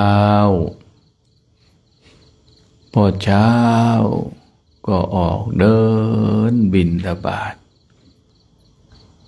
กลับจากบิณฑบาตแล้วก็พักสักระยะหนึ่งก็มาทำวัดสวดมนต์คอยศรัทธาญาติโยมที่จะเอาข้าวมาถวายบางท่านไม่ได้ใส่บาตรก็จะมาถวายบางท่านก็มารับพรกับหมู่พระภิกษุสงฆ์ก็กลับมาก็มาพร้อมกันพระคุณเจ้าก็ทำวัดโดยฉบับย่อบางเต็มบางก็สวดมนต์ไหว้พระนั่งภาวนากันเสร็จแล้วเราก็ถวายภัตตาหารพอถวายภัตตาหารแล้วก็เกิดความปีติเบิกบานใจเรามองเห็นแต่ความสงบความสุขของพระคุณเจ้าเห็นพระคุณเจ้าเดินบอกกลางวันก็เดินจงกรมเรามองภาพอันเนี้ยเขาเรียกว่าภาพแห่งความสุขนะท่านถึงบอกว่าภาพอันนี้เป็นมงคลเมื่อเข้ามาสู่ประทับในจิตในใจแล้วจะมีความสุขความสงบความร่มเย็นจิตใจสบายนะจิตใจสบายเราทุกท่านต้องกระทำนะกระทำหรือว่าประพฤติปฏิบัติดูลมหายใจเข้าหายใจออกหายใจเข้าหายใจออกให้เราดูไประลึกอยู่บ่อยๆเมื่อเราระลึกได้จิตคุ้นเคยกับการดูลมใจก็จะสงบเองจิตเราสงบเองไม่วุ่นวายธรรมะของพระพุทธเจ้านี่ไม่ได้วุ่นวายธรรมะของพระพุทธเจ้าไม่ได้ไปแบกคนโน้นคนนี้เพราะว่าธรรมะที่บ่งบอกถึงอริยสัจสี่นะคือทุกข์สมุทัยนิโรธแล้วก็มรรคธรรมะอยู่แค่นี้นะเมื่อเราระลึกก็มีความสงบความสุข นะจิตเราดี ถ้าจิตเราไม่ดีก็เห็น มันก็มีแต่ความทุกข์ความเดือดร้อนใจความทุกข์ใจนะให้เราท่านทั้งหลายได้ภาวนาเงียบเงียบในท่ามกลางของความสงบให้เห็นว่าเป็นใจดีใจสบายนะใจไม่วุ่นวาย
การภาวนาของเราในค่ำคืนนี้ก็สมควรแก่เวลานะ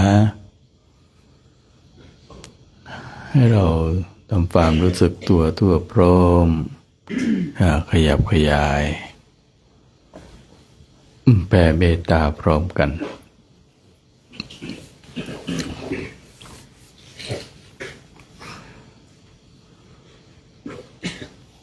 สัพพิสัตตาเวโหนตุขอสัพพสัตว์ทั้งหลายทั้งปวงที่เป็นเพื่อนทุกข์เกิดแก่เจ็บตาย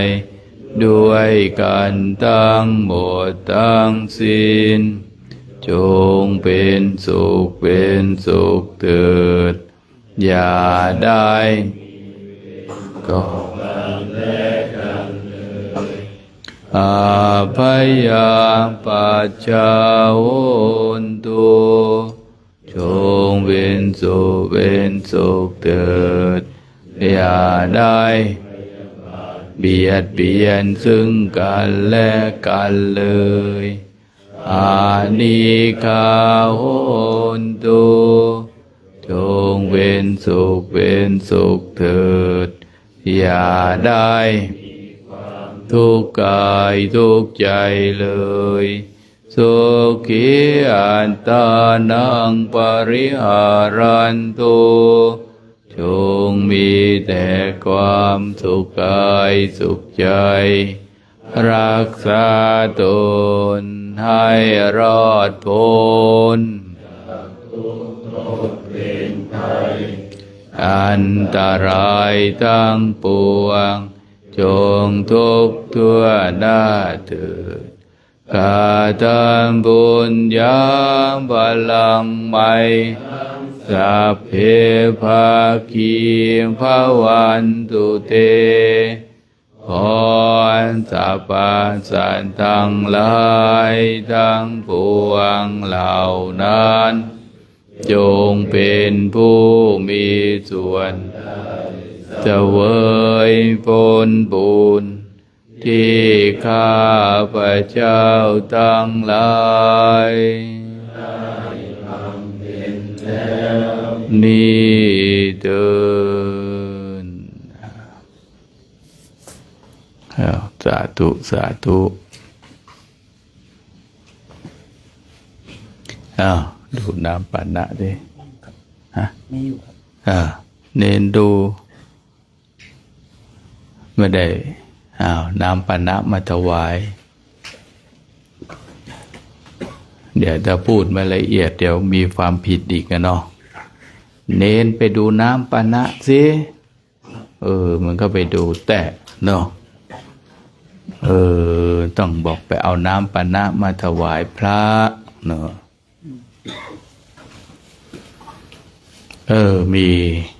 มีเรื่องเล่าเนาะมีเรื่องเล่าสมัยผมเป็นเด็กกันนะเรียนหนังสือประถมของผมนี่เรียนโรงเรียนวัดนะเรียนโรงเรียนวัดแล้วก็ครูก็บอกว่าชายบอกเด็กชายคำปั้นสมมุตินะ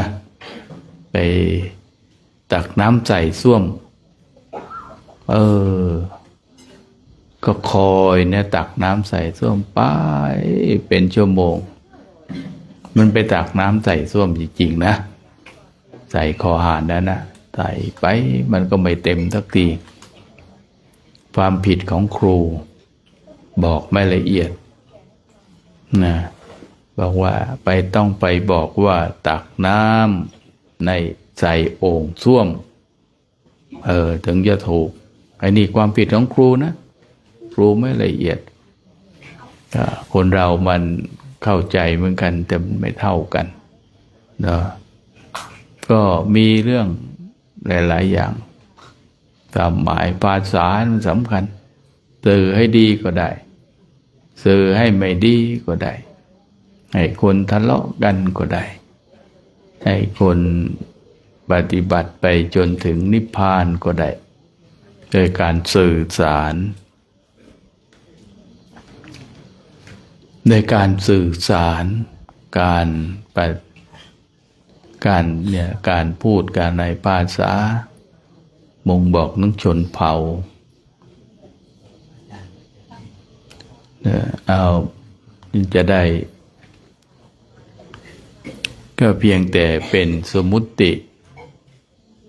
แต่ภาษามนุษย์นี่ก็แปลกนะแต่ละชนเผ่ามันก็ไม่เหมือนกันเนาะแต่ละชนเผ่าก็ไปภาษาเมืองภาษายองภาษาล้วเนาะก็เป็นภาษาหนึ่งที่แตกต่างกันไป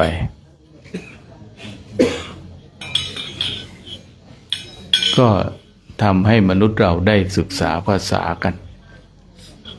เรียนรู้กันทำความเข้าใจกัน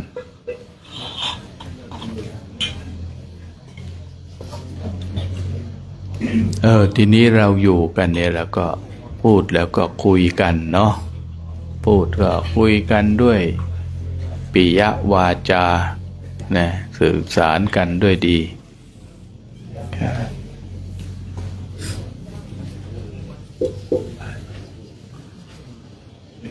เพื่อที่จะได้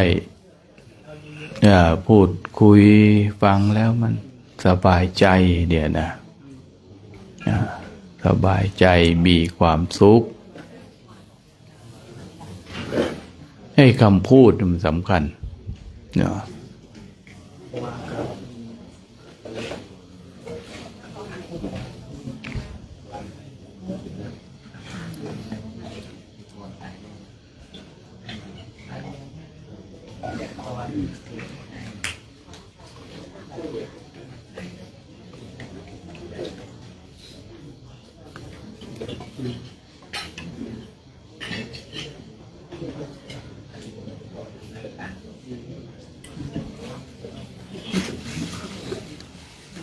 ญาติโยมที่มาร่วมกันเนาะบางทีหนังสือทำวัดสวดมนต์ก็พิมพ์ไม่ทันเนาะใครจะต้องการเดี๋ยวจะส่งมาให้เนาะกำลังให้เขาพิมพ์อยู่พิมพ์อีกหน่อยก็จะได้ส่งมาให้เอาได้มาสวดมนต์พร้อมๆกันเราอยู่ที่ไหนที่ใกล้ที่ไกลเดี๋ยวนี้มันสวดมนต์ได้หมดละโทรศัพท์ก็มีกันอะไรมีกันทุกคนเนาะใช้โทรศัพท์กันให้เป็นเอามาสวดมนต์สวดพรกัน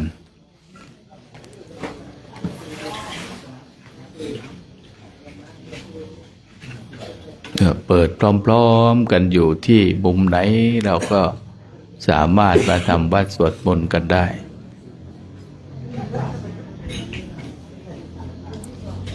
ถ้าไปอินเดียก็บ้านเราก็จะช้าบ้านเราจะเร็วบ้านเราทุ่มหนึ่งก่อนที่โน่น1 ทุ่มทีหลังช้าไปชั่วโมงครึ่งถ้าจำไม่ผิดนะก็เป็นส่วนสำคัญเหมือนกัน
พระคุณเจ้าก็ดูแลสุขภาพกันก็แล้วกันนะป่วยก็ไปหาหมอกินอยู่กินยากันเนาะเตรียมตัวไปพรุ่งนี้เราจะได้เริ่มค่อยๆเดินกันนะกลับเชียงรายกันค่อยๆเดินเลาะและไปวันละเล็กวันละน้อยให้ฝึกให้กรรมฐานกันเพื่อที่จะได้ให้เรานั้นได้ไม่ต้องเดือดร้อนเท่าไหร่เดินไม่ลำบากกายไม่ลำบากเท่าไหร่จะทำให้เดินได้ดีเดินได้สติเดินได้ปัญญาเดินตอนนี้เขาก็กำลังเป็นกระแสกันเนาะเดินบางท่านก็บอกว่าแบบนี้เคร่งแบบนี้ไม่เคร่งก็แล้วแต่เนาะไม่ใส่รองเท้าเคร่งใส่รองเท้าไม่เคร่งความจริงมันอยู่ที่ใจพระคุณเจ้าปฏิบัติไปสุขภาพสังขารร่างกายของเรามันต้องไปได้นะสุขภาพสังขารร่างกายของเราไม่ใช่ว่าแย่โอ้ยเนาะป่วยก็ไม่ดีนะถ้าป่วยบ่อยมันก็ไม่ดีนะป่วยถ้าเกิดมันจำเป็นต้องป่วยก็ดีเนาะเราจะได้รู้จักดูแลรักษาสุขภาพสังขารร่างกายของเรานะป่วยก็ดีป่วยดีแล้วนะจะได้ทีนี้ใจของเราเนี่ยมันเคร่งครัดตรงที่ว่าใจเนี่ยใจจะไม่ต้องใจมันต้องเข้มแข็งมันอดทนพยายามให้ใจของเรามันอยู่เหนือเวทนาหรือว่าควบคุมเวทนาให้ได้นะถ้าเราควบคุมเวทนาได้ก็จะเป็นประโยชน์กับเราเดินไปเดินมันต้องเท้าพองมั่งไม่พองมั่งถือปกติ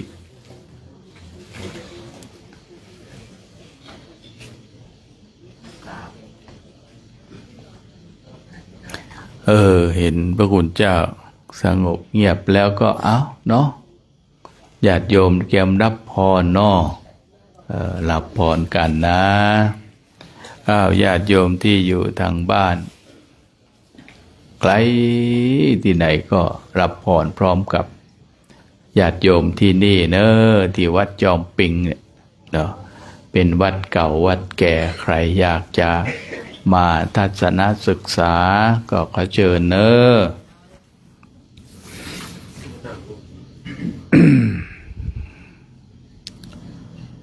สัพพโร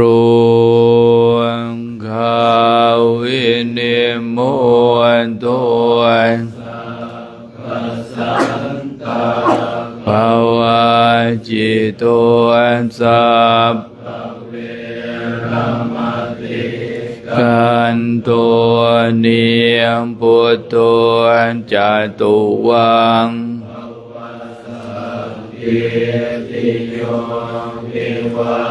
ฉันตุสัพพโรโควิสันตุมาเตภ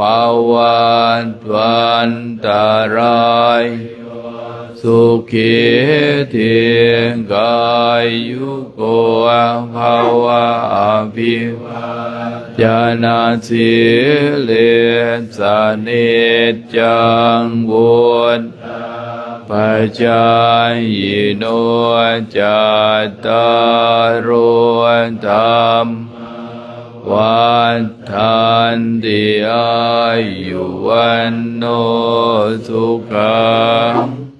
พลังสาธุสาธุกราบพระกัน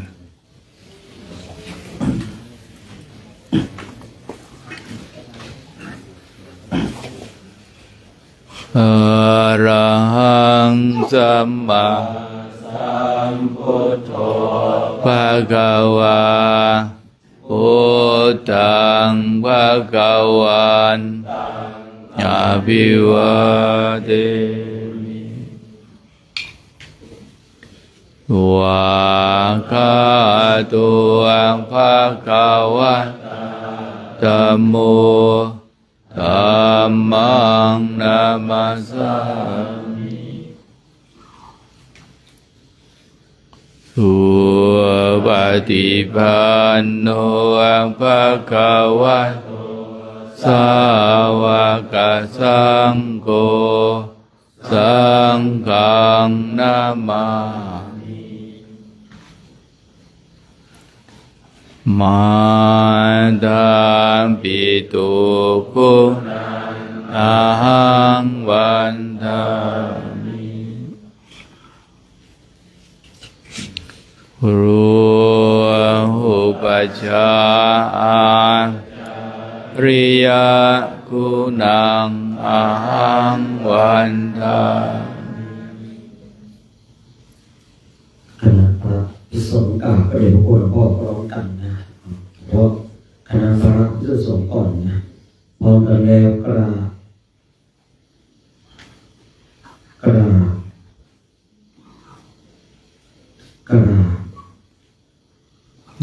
สาธุ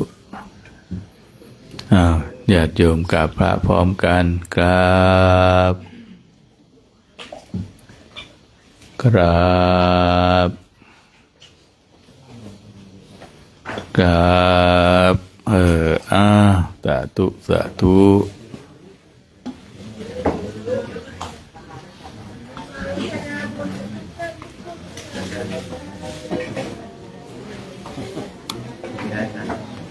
ครับ